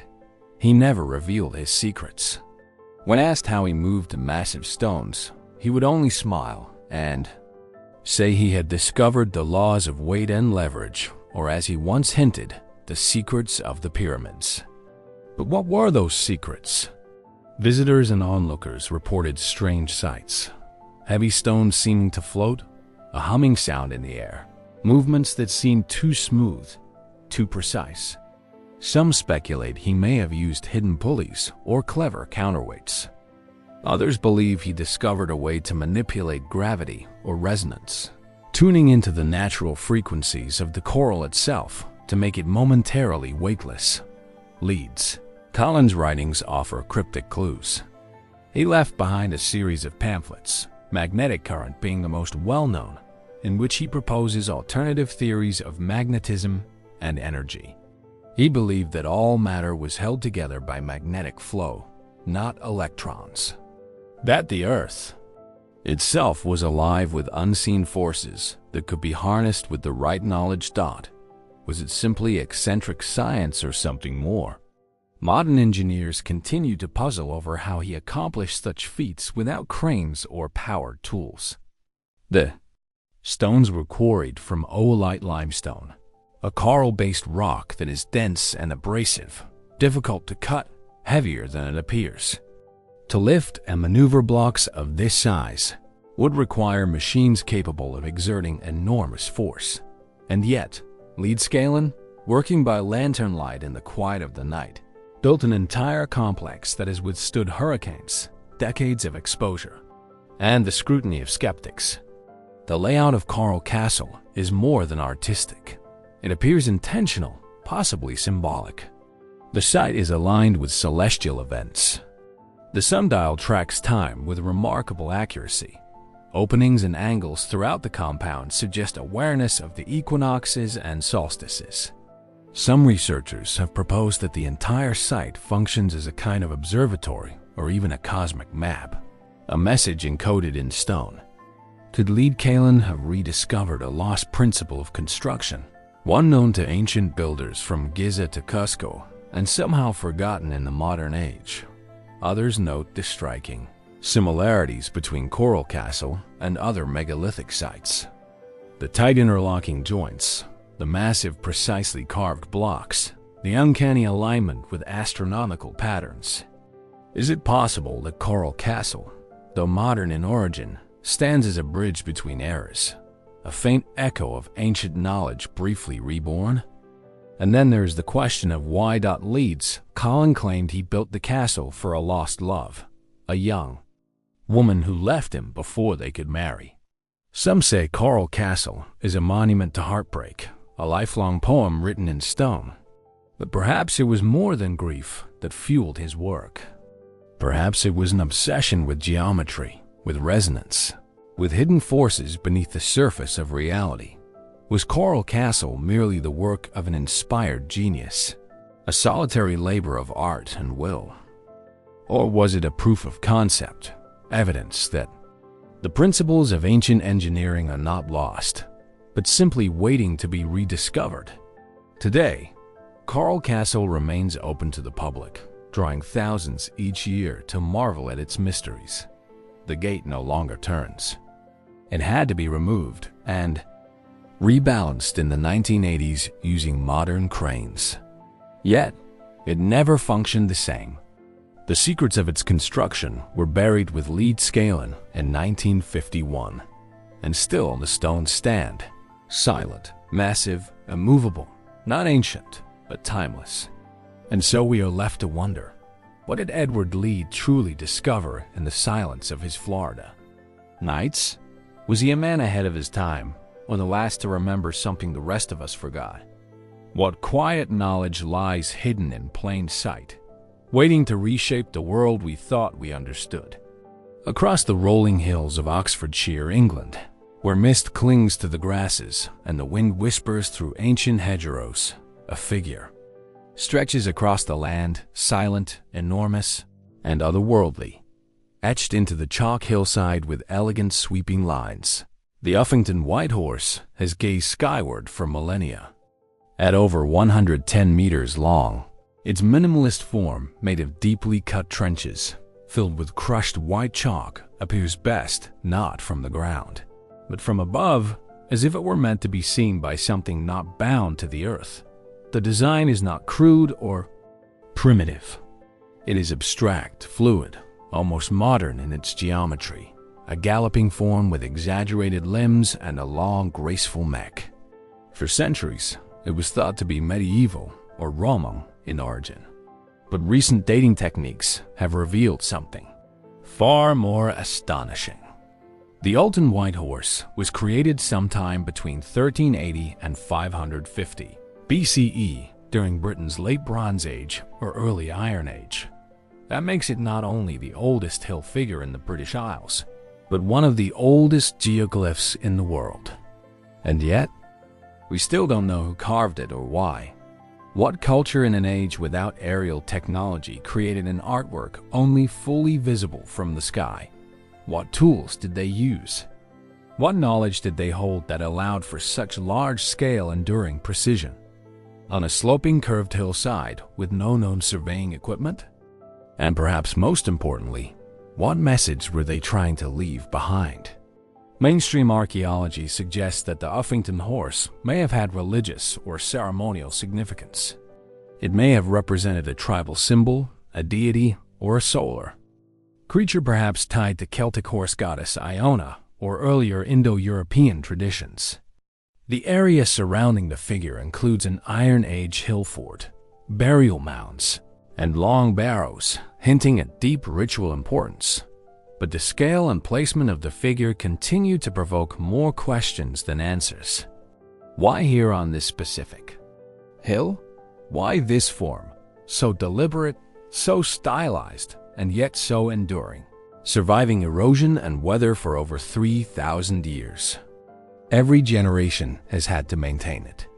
Without regular scouring, the cleaning and recutting of the trenches, the figure would vanish under grass and soil in a matter of decades. And yet, someone has preserved it, century after century, as if compelled to do so by memory or by duty. Could it have been more than an artistic statement? Some researchers have noted that the horse aligns with celestial phenomena, its head pointing toward the rising sun at midsummer, its position echoing patterns found in solar and lunar alignments. Others suggest that the figure served as a kind of boundary marker, a territorial claim written not on paper but into the earth itself, a symbol of power visible for miles. Then there are those who speculate about something more enigmatic. The idea that the Uffington horse was created to be seen from the air has led to a wave of interpretations, some mythic, others speculative. Could it be that the builders possessed some forgotten way of perceiving or measuring the land from above?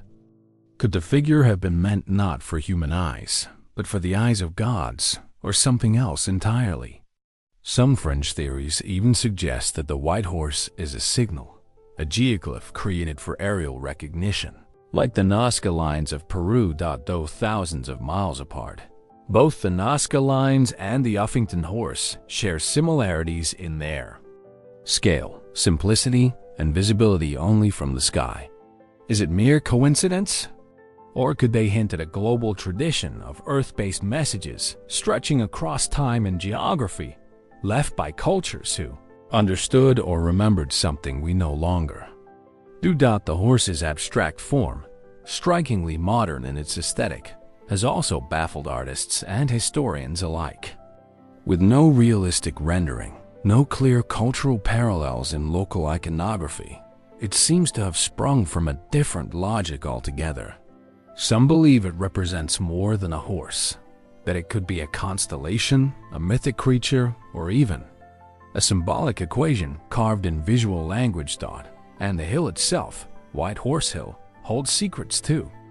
Local legends speak of dragons slain nearby, of buried treasure, of sacred kings and ancient rituals. The nearby Dragon Hill, a flat-topped mound thought to be artificially shaped, is said to be the place where St. George killed the dragon, a story older than the saint himself, echoing myths far deeper in time. Beneath the quiet green of the English countryside, layers of history and perhaps prehistory whisper of a knowledge lost to modern minds. A knowledge not only of the land, but of the sky, of time, of harmony between earth and myth. Was the Uffington white horse a religious symbol, a tribal signature, a beacon to the gods? Or was it something else entirely? A message left in plain sight, carved into the living skin of the earth, meant for those who knew how to read it. Today, planes fly overhead, satellites orbit above, and digital maps chart every line of terrain. But long before any of that, someone stood on this hillside, envisioned a shape far too large to see from the ground, and brought it into being. And so we are left to ask, what mind conceived of such a creation before the age of flight, before even the wheel? What purpose drove them to leave their mark not on stone or parchment, but into the land itself? And what other messages half hidden by time and grass still lie waiting beneath our feet? Deep in the heart of the Ural Mountains, where the land is dense with pine forests and the soil preserves the memory of ancientness, something strange once emerged from a forgotten peat bog. In 1890, while digging for gold near the village of Kata, Russian workers uncovered a carved wooden figure unlike anything seen before. Towering, linear, and covered in cryptic symbols, it stood upright as if still watching. This is the Shigir idol, an artifact so old, so hauntingly intricate that its very existence has forced historians to reconsider the timeline of human civilization. Today, housed within a glass case in the Sverdlovsk Regional Museum in Yekaterinburg, the idol stretches nearly 3.5 m tall. Originally, it may have stood over 5 m, making it the tallest known wooden sculpture from the ancient world. But it is not its size that commands awe, it is the detail. Carved into the larchwood are faces, elongated, expressionless, almost otherworldly, and geometric patterns, zigzags, chevrons, and hash marks that spiral down its length. The carvings appear intentional, symbolic, deliberate, not ornamental, but encoded. The surface of the wood is like a language waiting to be understood. And the most startling detail of all, the Shigir idol is over 12,000 years old. Radiocarbon dating, first conducted in the 1990s and then verified again in 2018 using more refined techniques, places its creation at around 10,000 BCE. That means it predates the pyramids by more than 7,000 years. It was carved at a time when much of the world was still gripped by the last ice age, when humans were presumed to be living in small nomadic bands, just beginning to experiment with rudimentary agriculture. So who then carved this end? Why mainstream archaeology suggests it may have been created by hunter-gatherers, a spiritual or shamanic artifact meant to mark territory or tell stories about creation, ancestors, or cosmology. But this explanation, while plausible, barely scratches the surface of its enigma, because the Shigir idol does not look like other artifacts of its time. Nothing about it seems accidental or primitive. The symmetry of its carvings, the abstraction of its features, and the sheer scale of the figure suggest a symbolic language, perhaps even a system of writing that long predates anything previously known. Was it a totem, a record of mythic knowledge, a kind of ancient codex carved not into stone or clay, but into the living memory of a tree? Some researchers hesitant to impose modern interpretations on such a distant past have nonetheless acknowledged that the motifs carved into the idol resemble elements found in later Neolithic and even Bronze Age symbology. Could the Shigir idol have been the origin of a forgotten symbolic tradition, one that stretched silently across centuries, leaving faint echoes in the designs of pottery, jewelry, and ritual monuments? Others go further. Some speculative theorists suggest that the idol may be evidence of an advanced Ice Age civilization, one capable not only of complex abstract thought, but of preserving knowledge in durable encoded forms. The durability of the idol itself, a result of its burial in anaerobic peat, may have been intentional. Was it meant to last? Was it hidden for a reason? And what of the faces? 7 of them appear on the figure, elongated, stylized, vertical, watching from all sides. They seem less human than archetypal. Some interpret them as spirits or ancestors, others as representations of different beings, each face perhaps marking a different epoch, a different truth. Could this have been a timeline, a history carved in symbols? The geometric patterns too invite deep curiosity. Are they decorative, or do they serve a function, mathematical, kindrical, or even linguistic? Could the chevrons and spirals be early forms of data encoded through shape and repetition? If so, the Shigir idol may be the earliest surviving example of symbolic communication through abstract design, a kind of proto-porting untouched by alphabet or pictograph. If these carvings represent knowledge, who passed it on and to whom? The climate of the Ural Mountains would have been harsh during the time the idol was carved. Yet the people who made it had the time, the tools, and the vision to create something not functional, but philosophical, something meant not for survival, but for memory. Could they have been part of a larger no-forgot tradition? The landscape around the site has yielded few similar artifacts. There are no matching idols, no ruins of temples, no tombs filled with gold. The Shigir idol stands alone, a solitary survivor of a culture that vanished into the mists of time. Or perhaps it was not a culture, but a moment, a single generation of thinkers, artists, and storytellers who left behind this monument to the mysteries they held and the questions they could not answer. In the sterile stillness of the museum today, the idol remains inscrutable. Visitors gaze up at its expressionless faces, at its etched markings, and feel the pull of something older than civilization. Not just a statue, but a presence, a riddle carved in wood.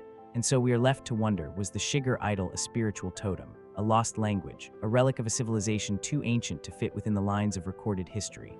And if it was one piece of a greater whole, what else may lie beneath the forests and the bogs of the world, still buried, still waiting to speak?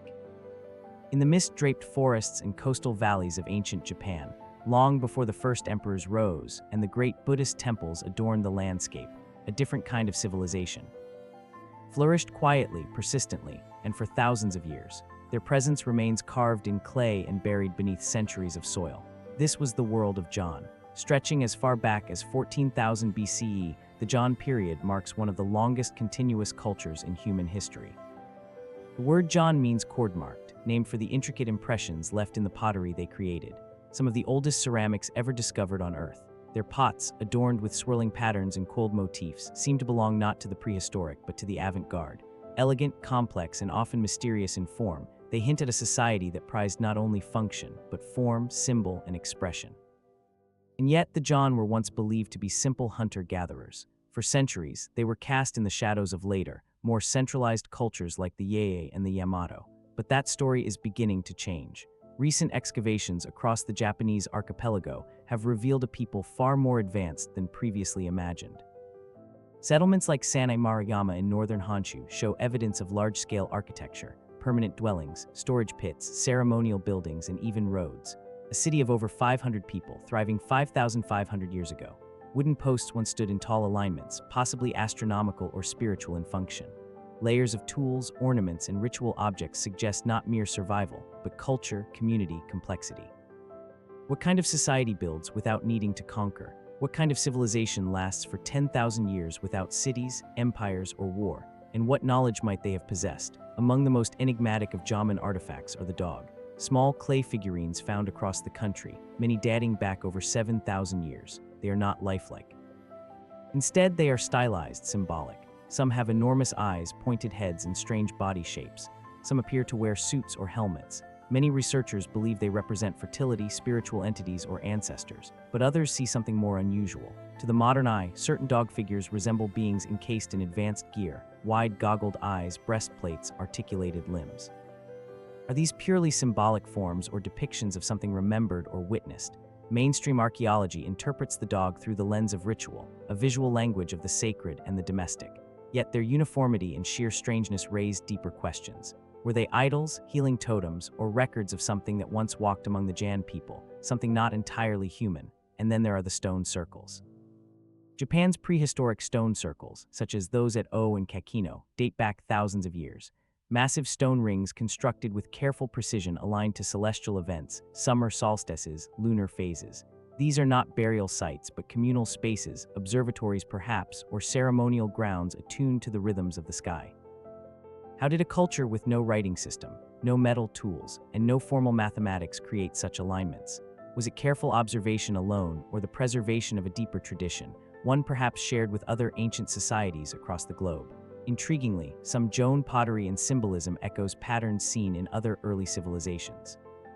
Spirals, concentric circles, woven loops. Is this universal symbolism a convergence of human experience? Or is it possible that these cultures were not as isolated as we once believed? Underwater, the mystery deepens. Off the coast of Yonaguni in Okinawa Prefecture lies a massive submerged structure often attributed to natural geology. But some researchers believe it may be a sunken Jan-era monument, perhaps a temple, plaza, or ceremonial terrace. Carved steps, right angles, and platform-like levels suggest intentional shaping. If proven artificial, it would rewrite the understanding of early Japanese engineering and its timeline. Could the Jan, long thought to be simple forest dwellers, have possessed maritime capabilities and architectural knowledge we have yet to recognize? Their seafaring abilities are already being reassessed, shell mounds and fishing. Tools reveal deep expertise with coastal ecosystems. Their trade networks, too, may have stretched across islands, sharing obsidian, lacquer, and ideas. How far did they reach, and what did they carry, not just in goods but in knowledge? Despite the vast span of their culture, 10 millennia of uninterrupted development, the Jan left no written language, no chronicles, no monuments in stone. What survives are fragments, beads, figurines, pots, pits. And yet those fragments speak volumes. They hint at a worldview centered not on conquest, but on harmony with nature, with the cosmos, and perhaps with forces we no longer recognize. The Jan disappear slowly from the historical record, absorbed or displaced by the agrarian Yei culture around 300 BCE. But their legacy lingers in the soil, in the myths, in the quiet persistence of their artifacts. And we are left to wonder, were the Jan simply masters of the Neolithic, builders of clay and wood, watchers of the stars, or were they something more? A civilization that understood subtle energies, long rhythms of the earth, and patterns of life now lost to time. What still lies buried beneath Japan's forests and shores, waiting to remind us that the past is not always primitive, and that technology comes in many forms. Across the vast and windswept steppes of Central Asia, where landscapes stretch toward the horizon in endless waves of earth and sky, there once lay a kingdom, or perhaps something more. Its name has been whispered through old maps and forgotten manuscripts, a name that doesn't appear in most textbooks yet lingers in margins and legends. Its name is Tartaria, marked on centuries-old maps as Tartari. This land spanned an enormous region from Siberia to Mongolia, from the Caspian Sea to the Pacific Ocean. Western cartographers of the 16th and 17th centuries recorded it as a sprawling empire populated by the mysterious Tartars, but the details were always vague. Was it a Mongol remnant, a myth, a placeholder for the unknown? Or was it something else entirely, something deliberately obscured? The physical remnants are sparse but curious. Across Eastern Europe, Central Asia, and parts of Russia, there stand curious buildings, ornate, monumental, and anachronistic, grandiose structures with onion domes, star-faceted spires, and complex geometric symmetries. Some appear too advanced for the time and place they were supposedly built. Others bear architectural signatures that don't quite fit the known styles of the cultures around them. Cathedrals without records of their construction. Star forts whose aerial geometry can only be appreciated from above. Entire cities are said to be built within a few short years, too quickly, some argue, for the technology of their time. And beneath these cities, subterranean tunnels and networks are sealed and forgotten. What kind of civilization could produce such feats so widespread, yet so poorly documented? The mainstream explanation views Tartary as a broad geographic designation used by Europeans to describe the vast lands inhabited by Turk and Mongolic peoples. It was a cartographic simplification, not an actual empire. The buildings, they say, are the works of Russian imperial ambition, colonial expansion, or simply local ingenuity. The inconsistencies are the product of incomplete records, not conspiracy. But for some, the gaps are too large to ignore. Why do 18th and 19th century World's Fairs, particularly in Paris, Chicago, and San Francisco, display buildings that look ancient, yet were supposedly built in mere months, then torn down soon after? Why do photographs from the 1800s show cities with empty streets and buildings caked in mud, as if dug up, not constructed?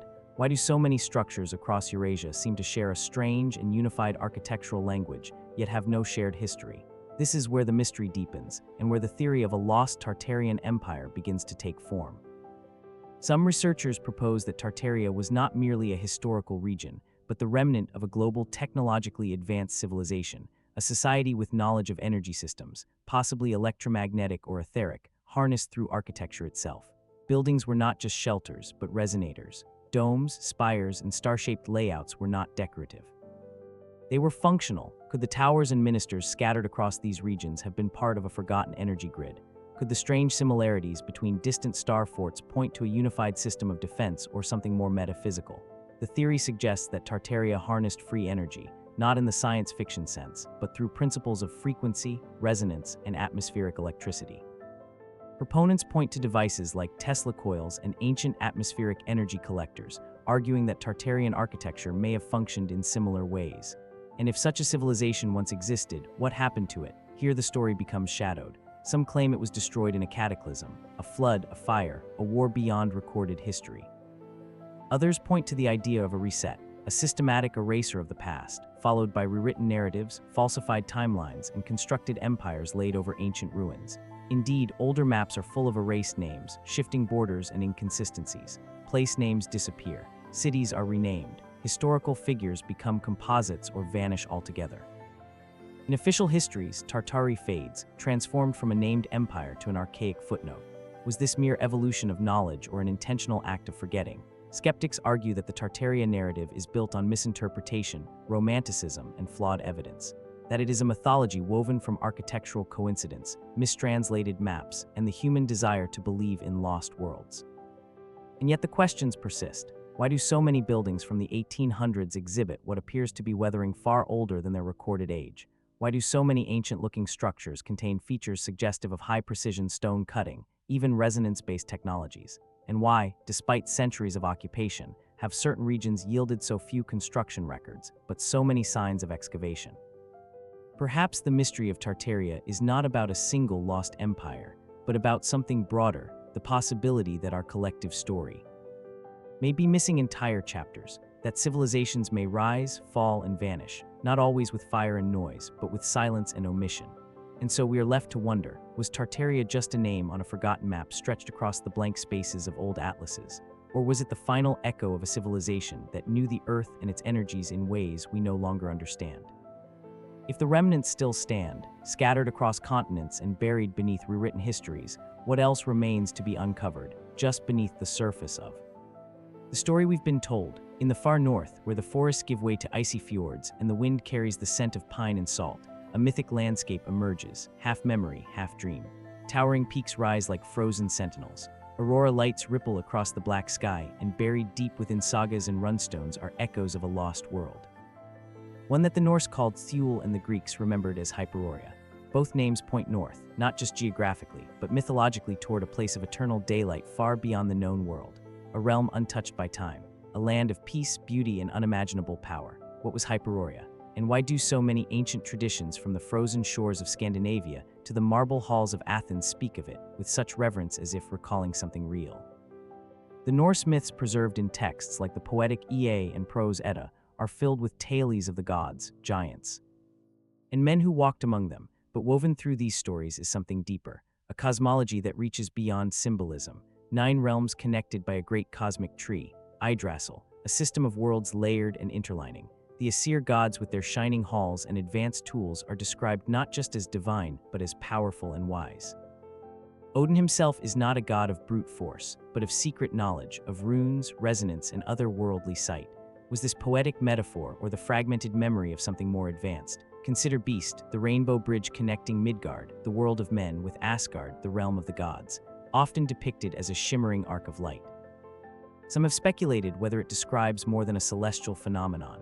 Could it be a memory of an energy bridge, a technological passage between dimensions or points on Earth no longer connected? The Norse possessed no writing system in the early ages of their mythology, and yet the runes, angular, sharp, and often etched into stone or metal, were believed to carry magical properties. Odin in myth sacrifices himself on the world tree to gain the wisdom of the runes, not words, but forces, symbols with resonance, with power, ancient coding, or an understanding of frequency and vibration now lost. Meanwhile, the Greek accounts of Hyperborea recorded by Herodotus, Pindar, and Diodorus Siculus describe a land beyond the north wind. Boreas, a place where the sun never sets, the air is pure, and its people live in joy, free from sickness and war. It was said to be accessible only by the initiated or the divine. The Hyperboreans were believed to live for 1,000 years, guided by the sun god Apollo, who would retreat there in winter to renew his strength. How did the Greeks, people of the Mediterranean, envision such a place with such clarity? Was Hyperborea a real region, perhaps the Arctic, when it was warm and habitable before the end of the last ice age? Geological studies suggest that parts of the Arctic may have been lush and temperate tens of thousands of years ago. Could it have hosted a civilization now lost beneath ice and silence? Some speculative researchers propose that both Hyperborea and the Norse conception of Asgard refer to the same forgotten civilization, one that existed in the high north, technologically advanced and spiritually elevated. A society that understood how to use the Earth's natural energies, that built with sound, with crystal, with knowledge of the stars and seasons. In these theories, the collapse of Hyperborea was not mythic, but real, perhaps triggered by a shift in the Earth's poles, or a global catastrophe lost to time. As the world changed, the survivors of Hyperborea fled, spreading fragments of their knowledge across the globe to Egypt, to India, to the Americas, and to the Norse peoples, whose memories lived on as gods and giants. Could the Norse gods themselves be the mythologized leaders or sages of an ancient forgotten realm? Modern maps do not show Hyperborea.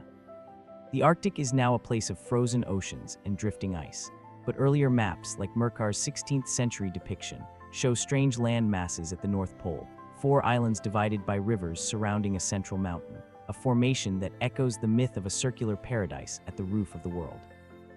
Mainstream historians consider these maps speculative, fanciful.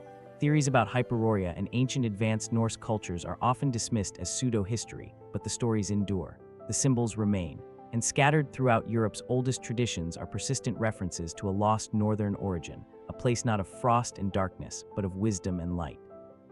The runstones of Scandinavia still stand, weathered but legible. Spirals, concentric circles, and labyrinthine carvings appear alongside runes as if holding meanings we have yet to unlock. Did the Norse carry with them more than myth? Did they inherit echoes of a forgotten science preserved in symbols and saga? Perhaps we are looking not for monuments, but for resonance, for patterns in the stars, in the language, in the stories passed down from firelit halls and icebound coasts. And so, as we turn from the stone circles of the north and the sagas of long-vanished gods, we are left to ask, what memory hides behind the names Asgard and Hyperborea? What knowledge was preserved in the myths, disguised as magic, but born from understanding? And what might we rediscover if we learn to listen not just to the words, but to the silence between them? In the quiet hills of southern Ohio, where the forests grow thick and the air hums with the memory of ancient winds, there winds a colossal figure through the earth, silent. Sinuous and impossibly precise. Seen from the ground, it appears as a series of undulating earthen mounds, but from above its shape becomes unmistakable, a great serpent uncoiling across the ridge, its jaws open wide, encircling an egg-like form. This is the Serpent Mound. Stretching over 1,300 ft in length and varying in height from 1 to 3 feet, the Serpent Mound is the largest effigy mound of its kind anywhere in the world. Its coils twist and curve with elegant symmetry, ending in a spiral tail that seems to encode motion, meaning, or perhaps even time itself.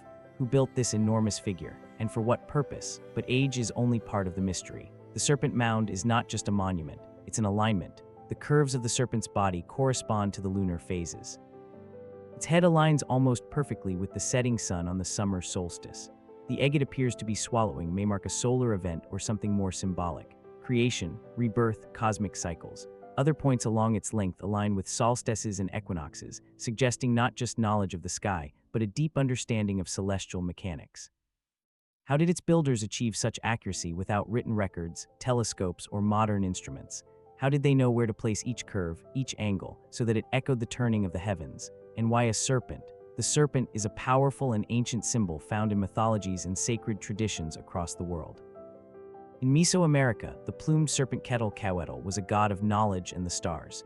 In India, the coiled serpent Kundalini represents hidden energy and spiritual awakening. In the Norse world, the Midgard serpent encircles the earth. The motif repeats again and again across time and continents. Was this simply coincidence, or does the symbol carry a deeper meaning remembered by ancient cultures and encoded into the earth itself? Some researchers propose that the Serpent Mound was more than ceremonial, that it was an observatory, a calendar, or even a power center built on a site where energy converges.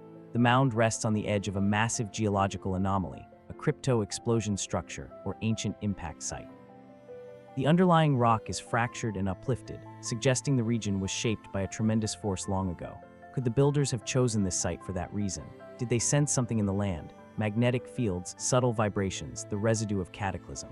Some believe the mound amplifies natural energies, its shape acting like a waveguide or antenna, tuned to frequencies we no longer perceive. Others point to its spiral tail as evidence of encoded motion, time, DNA, or the path of celestial bodies. Spirals recur in sacred art, in galaxies, in shells, in our very biology. Were these ancient architects encoding principles of the universe into the soil beneath their feet, and how was it constructed? The precision of the mound's form, the consistency of its scale, and the effort required to move and shape the earth suggest a level of organization and knowledge often underestimated in pre-Columbian North. America, no heavy machinery, no written blueprints, just knowledge passed orally and a vision executed with stunning fidelity. Why go to such lengths to build a serpent visible only from above? Who was meant to see it? Some theorists suggest the Serpent Mound, like the Nazca lines of Peru or the geoglyphs of Kazakhstan, was designed for aerial viewing, not from mountains or towers, but from the sky itself.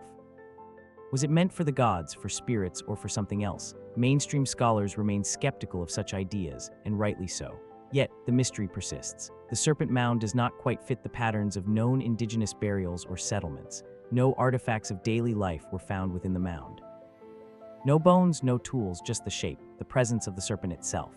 It remains quietly coiled along the ridge, its meaning elusive, its purpose half buried in time. Even today, the site continues to attract researchers, pilgrims, and seekers of forgotten truths. Some come for the astronomy, others for the energy, and some simply to stand in the presence of something that feels older than history, something that whispers of a world where science, spirituality, and nature were not separate, but one. And so we are left to wonder, was the Serpent Mound a monument to the sun and stars, a portal of energy and earth, or the lingering memory of a civilization that once knew how to speak to the cosmos through the ground beneath their feet? What other messages lie hidden in the land, shaped not in stone or text, but in the very contours of the earth itself, still waiting to be understood? In the humid lowlands of southern Mexico, where the rivers twist like serpents through dense jungles and the earth is thick with ancient memory, stone faces emerge from the soil, silent, massive, and watching. These are the colossal heads of themes, each one carved from volcanic basalt, each one weighing up to 50 tons. Some are nearly 3 m tall with broad noses, closed lips, and helmet-like headgear. They gaze across the landscape as if guarding secrets far older than the civilizations that followed. The Almi are often called the mother culture of Mesoamerica, an enigmatic civilization that flourished from around 1600 BCE to 400 BCE, long before the Maya, long before the Aztecs. Their influence is unmistakable. Complex calendars, ritual ball games, pyramidal architecture, and hieroglyphic writing all appear first in Mech culture before echoing outward across the ancient Americas. But where did they come from, and how did they acquire such a high level of sophistication, seemingly without precedent? Mainstream archaeology tells us the Almi were agriculturalists and artisans, a riverine people who organized themselves into early chiefdoms and ceremonial centers like San Lorenzo, La Venta, and T. Zapotes. They built earthen platforms, carved jade figurines, and aligned their sacred structures with celestial events. Their cities reveal advanced planning, trade networks, and a layered religious worldview centered around jaguars, sky serpents, and cosmological dualities. Yet, despite their achievements, we know remarkably little about themes. Their writing system, glimpsed in symbols etched on stone tablets and pottery shards, remains undeciphered. Their language, possibly an early form of Mixuzokian, has left no extensive texts. What survives is sculptural, symbolic, and monumental, and in those monuments the mystery deepens.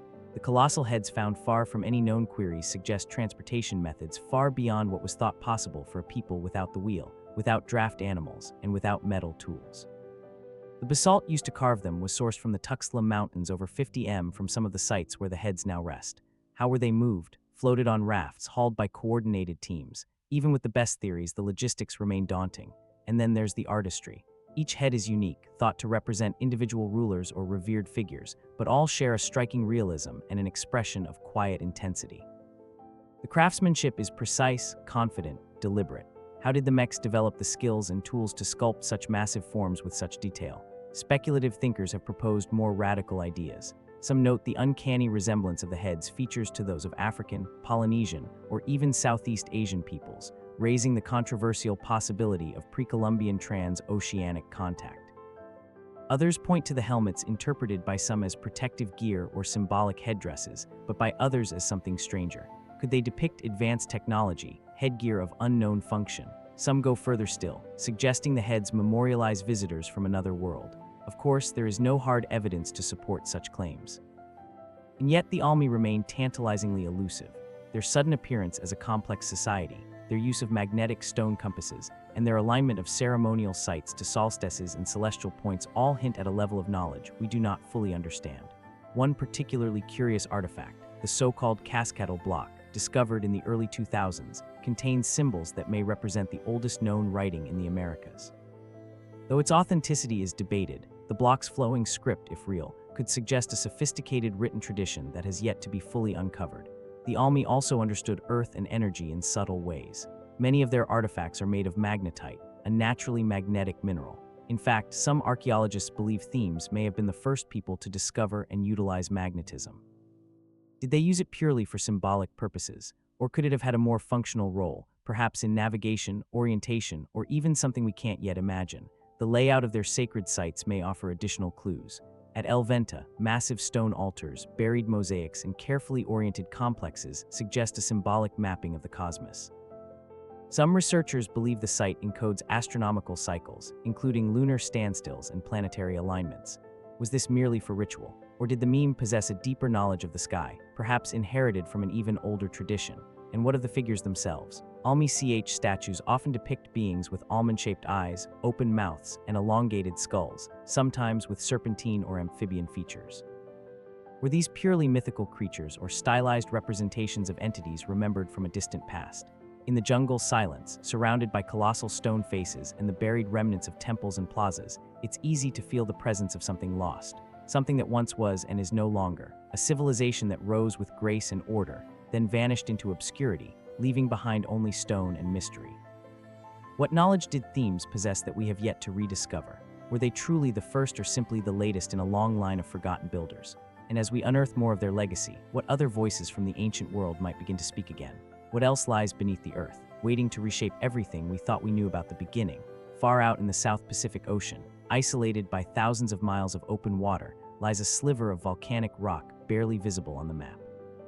It is a place of wind and stone, silence and staring eyes. This is Rapa Nui, better known as Easter Island. Scattered across its windswept plains are nearly 900 colossal stone figures called moai. Some stand proudly on coastal platforms. Others lie unfinished in quarries, half buried or toppled over by time. They gaze inland, not toward the sea as one might expect, but back toward the heart of the island, as if watching over something forgotten. Each statue can weigh over 80 tons, with some reaching heights of over 30 ft. Carved from solid volcanic tuff, they were created by a people with no draft animals, no pulleys, and no known metal tools. And yet somehow they were moved across uneven terrain, sometimes for miles, and raised onto ceremonial platforms with near-perfect balance. How was it done?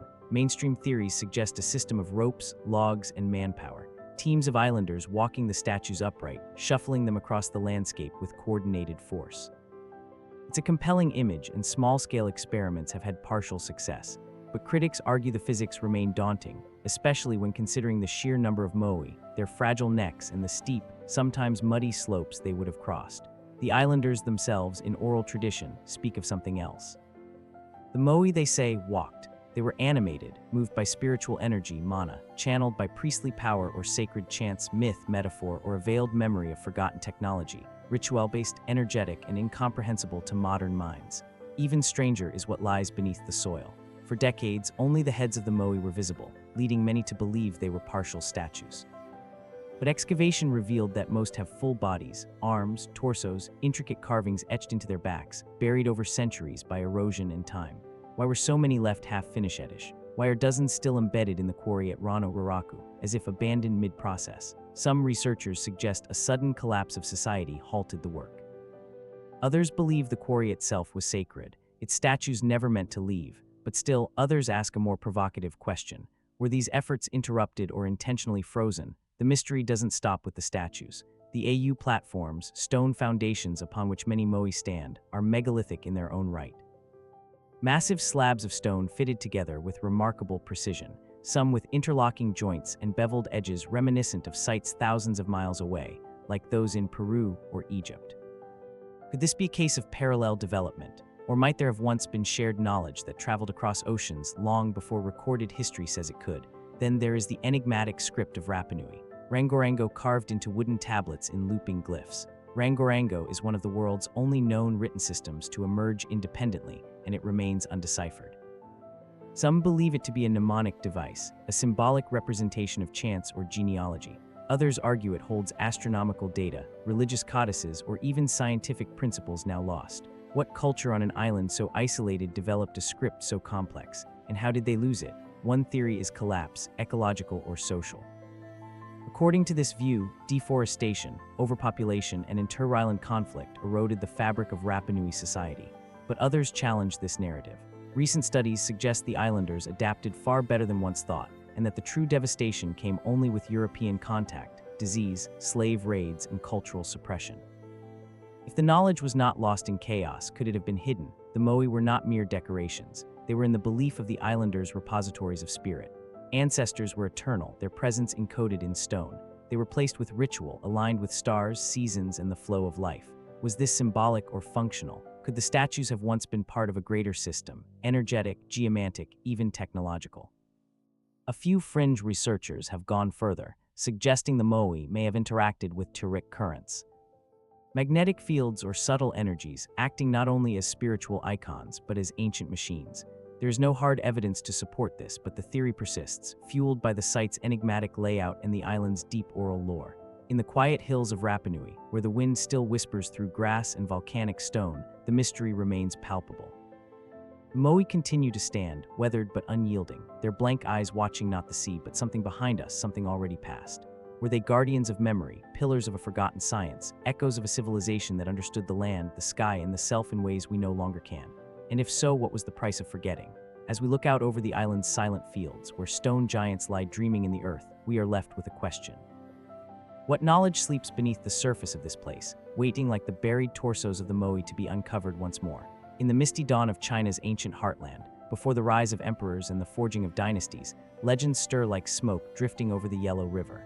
It is a land shaped by mountains and myths where time folds into poetry and memory becomes indistinguishable from myth. Here, long before the Great Wall, before the terracotta warriors, there existed tales of sages, sky beings, and golden ages. A pre-dynastic world, both wondrous and elusive. Among the oldest of these tales are the stories of the 3 sovereigns and 5 emperors, semi-divine rulers said to have brought civilization to humanity. They did not conquer by sword or decree, but by wisdom, technology, and celestial insight. Fukui, the serpent-bodied sage, taught writing and divination. Nua, his counterpart, repaired the sky and shaped humankind from yellow clay. Shenung introduced agriculture and herbal medicine, while Hanged, the Yellow Emperor, was said to ride in a chariot pulled by dragons and wield instruments of power that today defy explanation. These figures occupy a space between legend and history, Mainstream scholars view them as symbolic ancestors, mythical archetypes representing the slow evolution of culture, but others see the possibility of something deeper. Echoes of a forgotten past when knowledge and power came not gradually, but suddenly bestowed or inherited rather than discovered.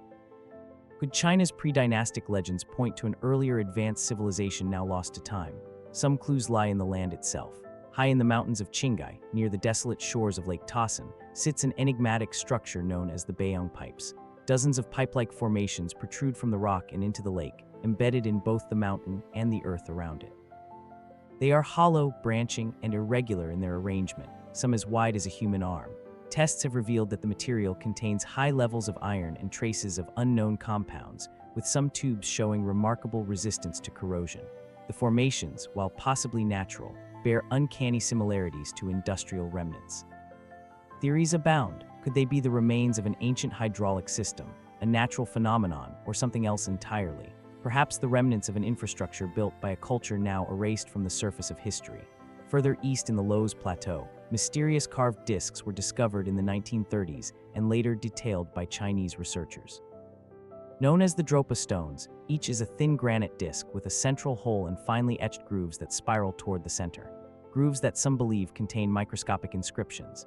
The Dropa story is widely disputed, and many of the artifacts are now missing or shrouded in controversy.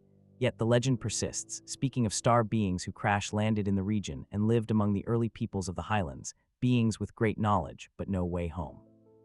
Again and again in China's earliest writings, there are references to celestial rulers and cosmic order. The I Ching, one of the oldest texts in human history, describes a universe structured by binary codes and energetic principles, foundations that some have compared to modern computing. The 8 trigrams associated with Dusky are said to have been revealed as patterns on the shell of a tortoise. Are these mere philosophical constructs or vestiges of a system that once encoded natural laws in symbols more ancient than script? There are architectural riddles too. Long before the grandeur of the Forbidden City or the temples of Xi'an, Neolithic sites like Lingzhou and Sanning Dui reveal sudden leaps in urban planning, bronze casting, and spiritual complexity. At Sanking Dui, uncovered in the 1980s, archaeologists found massive bronze masks, strange humanoid statues, and artifacts unlike anything seen in the rest of Chinese prehistory. With exaggerated eyes and stylized expressions, the figures seem almost alien, connected to no known culture and suggesting an advanced society that vanished abruptly. The city walls of Lingzhou, meanwhile, dating back 5,000 years, rival those of later dynasties in their scale and engineering. Built with flood-resistant layers, drainage systems, and symmetrical layouts, they reflect a mastery of environmental control. Who taught this knowledge and why did it disappear? In Chinese myth, the knowledge of the ancients is said to have been lost in great floods, heavenly punishments, and the passing of divine rulers. The world before the Xia dynasty, the first dynasty recognized by official historiography, is portrayed as a time of cosmic disorder, slowly brought under control. But what if these legends preserve more than moral allegory? What if they preserve memory? Could China's earliest tales be misunderstood chronicles of real events of encounters with beings whose tools and wisdom surpassed what we consider possible for the time? The Yellow Emperor is said to have ruled around 2700 B. Ziyi is described as not only a political leader, but a physician, astronomer, and engineer. He fought great battles not with swords, but with mirrors that captured sunlight, with mechanical birds and chariots of fire. He communicated through spiritual light, and left behind a legacy of medicine and metaphysics that still underpins traditional Chinese healing today. Was hand a mythic construct, or the last remembered figure of a civilization now buried beneath the sediments of time? China is a land where history and myth are inseparable, where dragons trace the path of rivers and ancestors speak through the wind. In this vast and ancient landscape, the stones and stories alike seem to whisper of something more, something that came before. And so we are left to wonder, is the tapestry of China's legendary past woven only of myth, or does it conceal the faint but persistent outline of a civilization far older, far wiser, and still waiting to be understood? Beneath the golden sands of the Egyptian desert, where time slows and the Nile winds with ancient patience, stone giants rise from the horizon. The Giza Plateau with its pyramids, sphinxes, and subterranean chambers has long stood as a monument to civilization's reach toward eternity. But among the hieroglyphs and stelae in the sacred texts of priests and pharaohs, there lies a whisper of something older, something that came before pharaohs, before dynasties, before time itself. The ancient Egyptians called it Zept the first time. According to temple inscriptions and the legends inscribed on walls from Abydos to Edfu, Zepi was an era when gods walked among men, when order was imposed upon chaos, and when the foundations of civilization were laid by beings of immense wisdom and power. It was a time of creation, not metaphorical, but actual. A golden age whose memory endured through millennia of priesthood and ritual, preserved not only in myth, but encoded, some believe, in stone. Mainstream Egyptology views Zepi as symbolic, a cosmology used to explain the cyclical nature of the universe. But what if the ancients were describing something more literal, a real epic lost to time, remembered not as legend, but as legacy? The temples speak of divine rulers, Osiris, Horus, not as mere deities, but as kings. Their reigns are listed in the Turin king list, and the writings of Mano, who describes pre-dynastic kings ruling for thousands of years before the first human pharaohs. The Palermo stone and Cairo stone echo similar claims, recording the reigns of gods and demigods' years, measured not in decades but in centuries. How were such timelines conceived? Were they poetic exaggerations or echoes of a forgotten chronology? Some researchers believe that Zept marks the remnants of an advanced civilization, possibly global in nature, that flourished long before. The rise of Egypt's Old Kingdom, a civilization whose knowledge of mathematics, astronomy, and engineering far surpassed what has traditionally been credited to early societies. They point to the pyramids not merely as tombs, but as energy devices or repositories of information. The Great Pyramid of Giza, in particular, continues to defy full explanation. Its alignment to true north is nearly perfect, more precise than any structure until the modern era. Its dimensions encode mathematical constants. Pi, the golden ratio, the curvature of the earth. Its internal chambers are cut with an accuracy beyond the tools believed to be available at the time. Was this engineering brilliance the result of slow cumulative innovation or inherited knowledge? Then there is the Sphinx. Its body, weathered by deep vertical fissures, suggests erosion patterns more consistent with water than wind. Geologist Robert Schoch and others argue that this points to a much older origin, perhaps 9,000 years ago, when heavy rains last fell on the Giza Plateau. Could the Sphinx predate dynastic Egypt entirely? Could it be a surviving monument from Zepi itself? The idea is not without controversy. Egyptologists maintain that the Sphinx dates to around 2500 BCE, commissioned by Pharaoh Khafre. Yet the absence of inscriptions, the disproportionate size of the head to the body, and the geological evidence have fueled decades of debate. And then there are the so-called impossible artifacts. Massive blocks weighing hundreds of tons, some at Baalbek, some at Giza, appear cut and transported with a precision that challenges even modern cranes. The Cerium of Saqqara houses granite sarcophagi so large, so perfectly polished that their creation seems out of step with the tools of the era. In some cases, the interiors show evidence of lathe-like precision, smooth, curved surfaces that suggest machine work. Yet the official narrative insists they were chiseled by hand, one strike at a time. Could these be relics not of human ingenuity alone, but of knowledge retained from an earlier epoch? Inside the Temple of Edfu, carved into the walls of its sanctuary, is the so-called Edfu creation text. It tells of the island of the egg, of divine builders and primeval beings who constructed the first temples using sacred geometry and cosmic law. The texts are fragmentary, complex, and shrouded in allegory, but within them lies a persistent motif. A civilization wiped out by cataclysm, whose survivors encoded their wisdom in the design of sacred structures meant to endure the ages. Was Zept a memory of that lost age? Not Atlantis, not a mythic paradise, but the last breath of a real ancient world. A civilization not defined by vast cities, but by deep understanding. A people who mapped the sky, measured the stars, and built in harmony with the rhythms of the earth. If so, what happened to them? Flood, fire, planetary shift. The ancient texts speak of the Great Flood, of wars between gods, of the fall of order into chaos. These echoes are not unique to Egypt. They resonate through the myths of Sumer, India, Mesoamerica, and beyond. Is it coincidence or convergence? Perhaps the greatest riddle of Zepi is not the question of whether it happened, but why its memory was preserved so carefully, so reverently across the span of Egyptian history. Every pharaoh, every priest invoked the first time, not as fiction, but as origin, the blueprint from which all sacred architecture, ritual, and rule was drawn. Were they remembering a myth, or were they following instructions? And so, amid the silent colossus of Giza, beneath the sands that still conceal ancient rooms and long-lost passages, we are left with a question. Was Zept just the beginning of Egyptian myth, or the fading footprint of something far more ancient than we've ever imagined? And if the echoes still resonate through stone, what else remains buried, waiting to speak once more? As the morning mist rises from the jungle floor of northern Cambodia, the silhouette of stone towers pierces the sky. Lotus-shaped spires emerging from a dense canopy, their reflections shimmering in ancient modes. Angkor Wat, the jewel of the Khmer Empire, stands in quiet defiance of time. Its walls are etched with myths and wars, gods and stars. A temple, a city, a cosmological map, all in one. Built in the early 12th century, officially dedicated to Vishnu and later transformed into a Buddhist sanctuary, Angkor Wat is the largest religious monument in the world.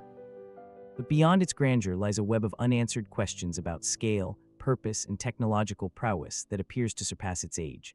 At the height of its power, the Khmer Empire ruled over a vast stretch of Southeast Asia from southern Vietnam to parts of Thailand, Laos, and Myanmar. Its capital, Angkor, was once home to up to 1 million people.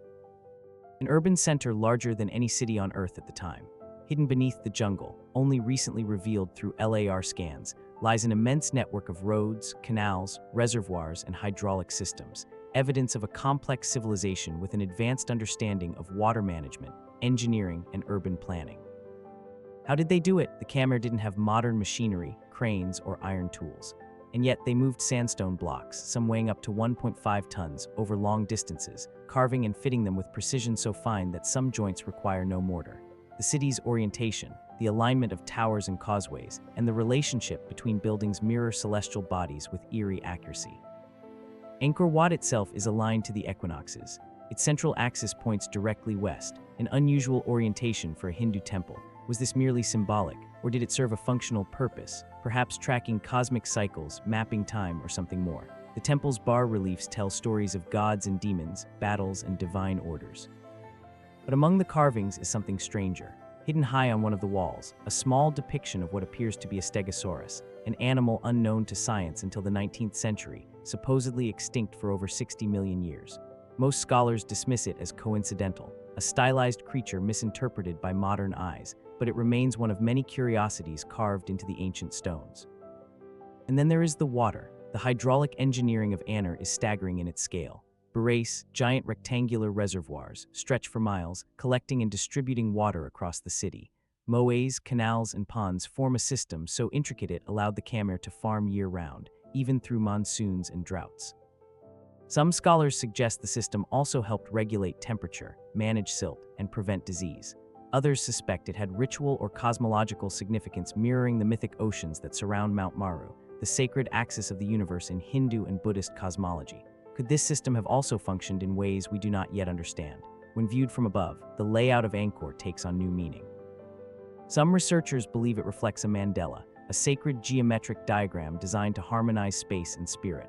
Others have compared the positioning of key temples Anorat and Payakin Tap to star constellations, particularly Draco. Was this mere symbolism, or were the builders encoding celestial knowledge, perhaps even frequencies, into the very bones of their city? The level of precision, the alignment, the scale. It has led some to suggest that the Khmer were guided by knowledge not yet fully recovered, not magic, but perhaps a lost science. Could they have accessed principles of resonance, sacred geometry, or geomagnetism to plan and build their city? Could the great stone blocks assembled without concrete be resonating together in subtle ways, designed not only to endure but to remember? We do not know. When the Khmer Empire declined in the 15th century, much of Angkor was abandoned. The jungle reclaimed it. For centuries, vines crept over walls, roots split stone, and birds roosted in towers once filled with incense and chant. Yet the site remained intact, not just surviving but enduring, watching. Today, satellites and aerial imaging have revealed that Angkor was not just a cluster of temples, but a vast urban machine, far larger and more complex than previously imagined.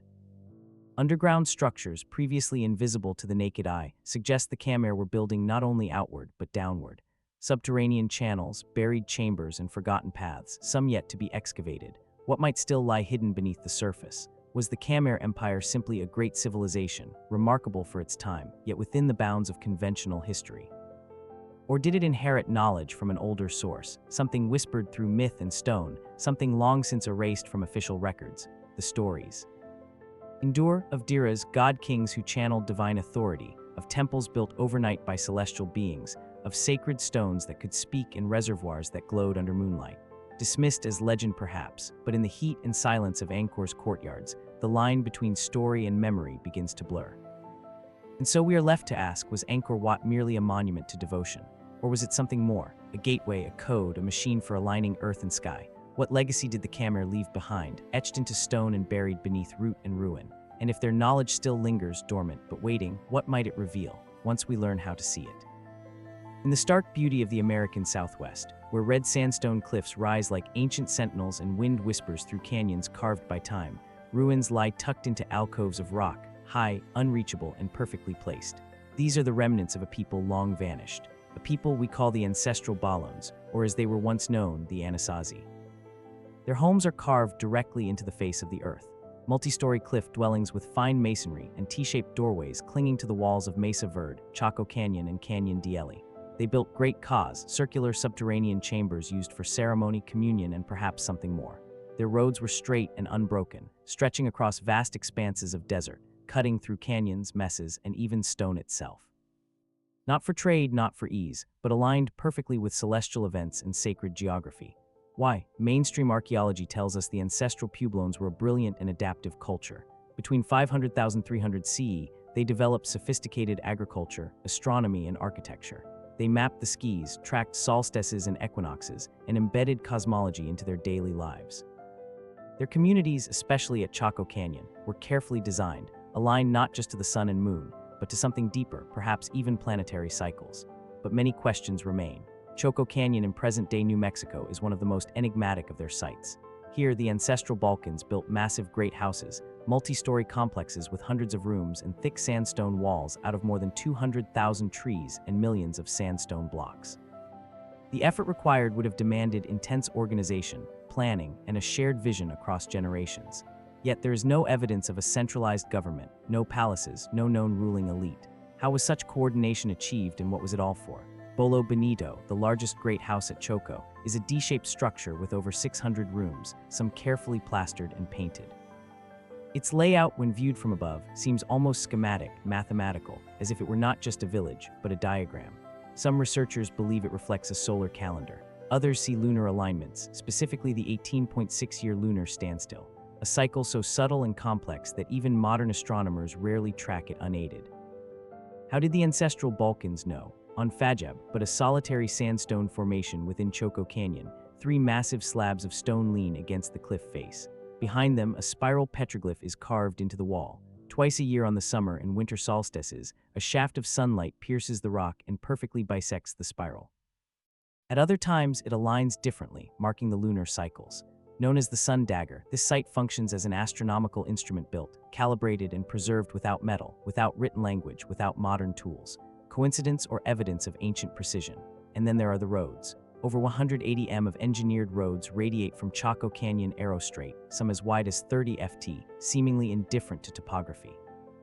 They climb cliffs, descend valleys, and stretch across the desert in eerily straight lines, often leading nowhere visible. What were they for? They do not connect villages in a practical sense. Some believe they were ceremonial pathways, routes for sacred journeys or ritual processions.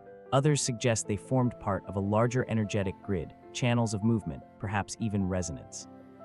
Could the ancestral Balkans have understood something about the land, its energy, its alignment that we have since forgotten? The masonry at Choco is precise. Stones cut and shaped, walls curved for stability and for aesthetics. Some walls still stand perfectly straight after 1,000 years of exposure to desert extremes.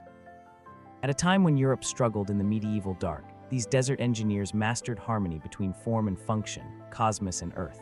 Yet the greatest mystery is not how they built, but why they left. Around 1300 CE, the ancestral Puebloans abandoned Choco and many of their other major sites. The reasons are debated: drought, resource depletion, social upheaval, perhaps all three. But to those who visit these places, who walk the dry canyon floors and feel the silence still clinging to the ruins, it feels like something more, as if they didn't simply vanish, but withdrew on purpose. Some oral traditions among modern Pueblo peoples speak of migration guided by prophecy or celestial events, of returning to the land only when the time is right. Others speak of star knowledge passed down in ceremony, of ancestors who came from the sky and taught them to align their lives with the sun, the moon, and the stars. Could their departure have been part of a larger cycle, one not just of survival, but of meaning? Among the petroglyphs left behind are spirals, thunderbirds, humanoid figures with rays emanating from their heads. Some appear abstract, others eerily lilac. Are they visions, records, warnings, or windows into a kind of understanding we've since lost? An ability to see the earth and sky not as separate realms, but as one interconnected system. And what if their architecture, their roads, their cause were not just cultural expressions, but instruments? Instruments for aligning consciousness, space and time, devices not made of metal and wire, but of stone and silence. The ancestral Balkans left behind no written records. Their story survives in stone on earth in the memory of their descendants. And yet the precision, the scale, the intent behind their constructions continue to provoke wonder and quiet disbelief. Were they simply a remarkably advanced indigenous society, thriving against the odds in a harsh desert? Or were they the stewards of a deeper legacy, one that reached beyond survival and into the realm of the sacred, the cosmic, and perhaps the technological? And as the canyon walls glow red in the setting sun, as stars begin to emerge over the empty roads that lead into the desert night, one question lingers. What were they really building here? And what might still be waiting, buried in stone and shadow to be understood?